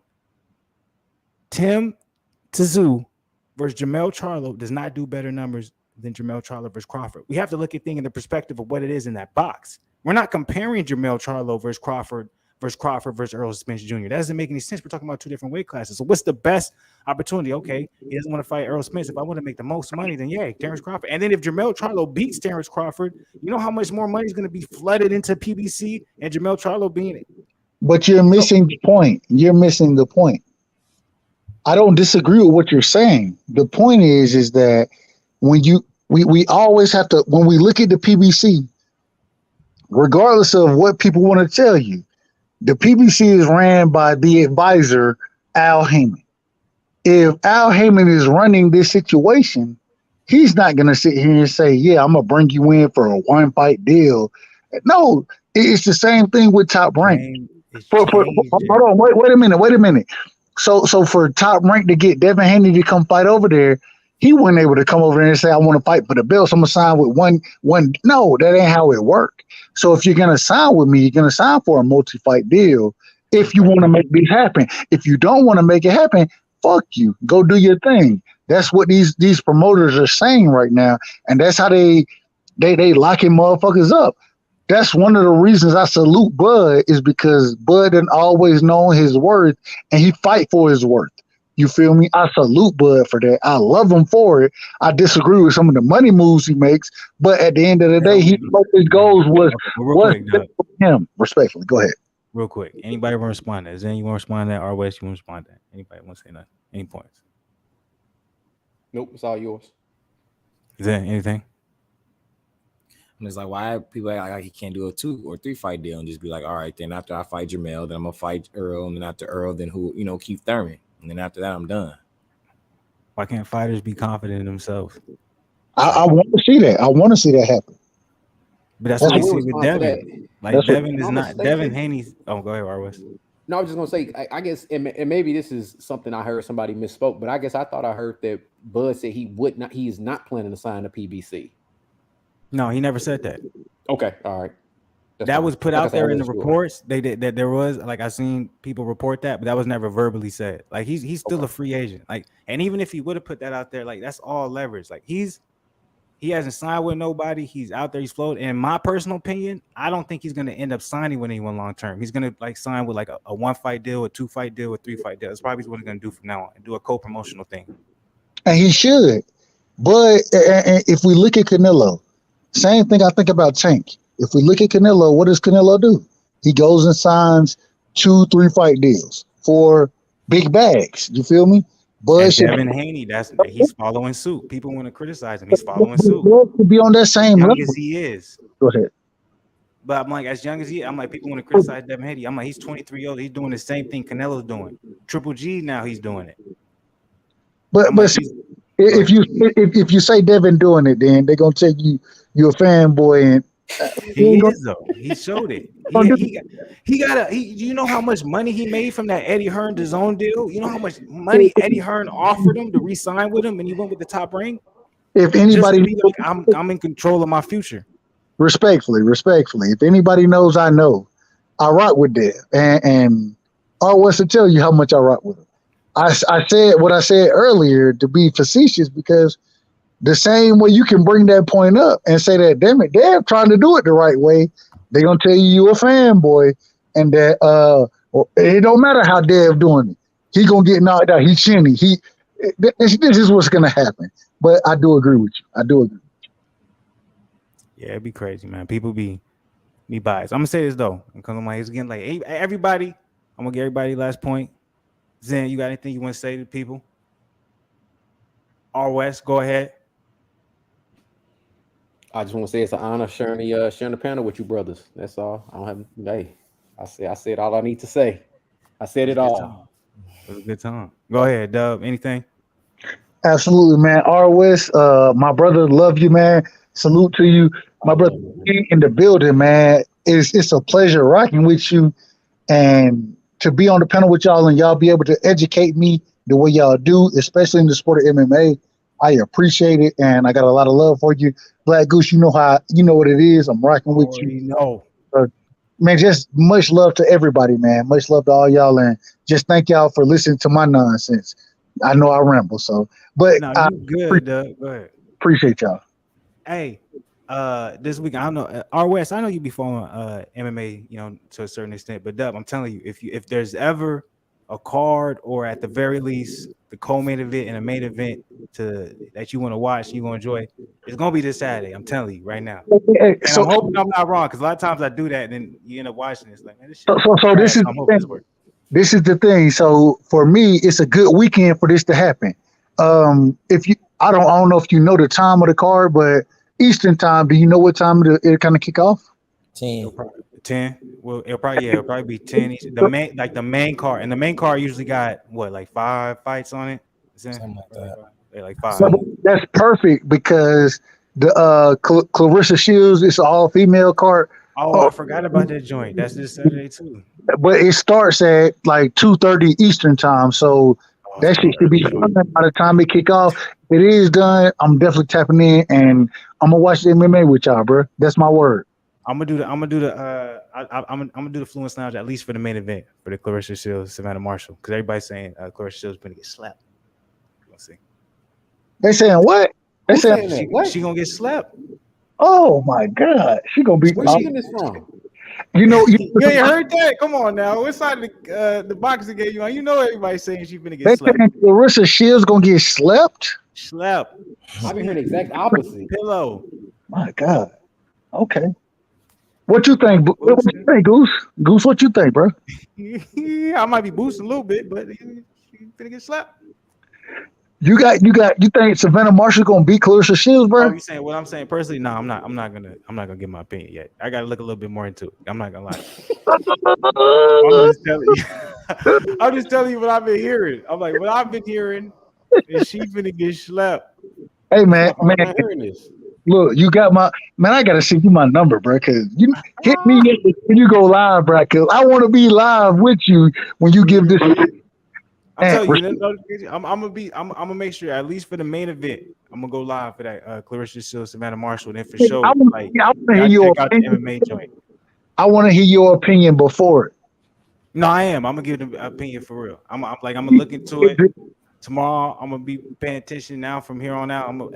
I got let me say, my knowledge on it right now is about 65%, and I got an idea who I think is gonna win, but I'm not gonna say it right now. I got to be a little bit more in tune. So that's wrong. And then a lot of times it's like, you know what I'm saying, it's still early. You know what I'm saying it's middle of the week. Another one, last question. I was gonna ask my brother Z a question, but he stepped away. Last question. I think he's cooking food. I'm like, he's trying to get his food right. Man, Michaela Mayer or Alicia Baumgartner? Who you got, bro? If you want me to be real with you, second, Alicia. You got Alicia? Yo. Okay. I got Alicia. Hey, if she win, I'm gonna propose. I get turned down, but man, she bad, but you know she probably, you know what I'm saying? She crazy as hell. I'm okay with it.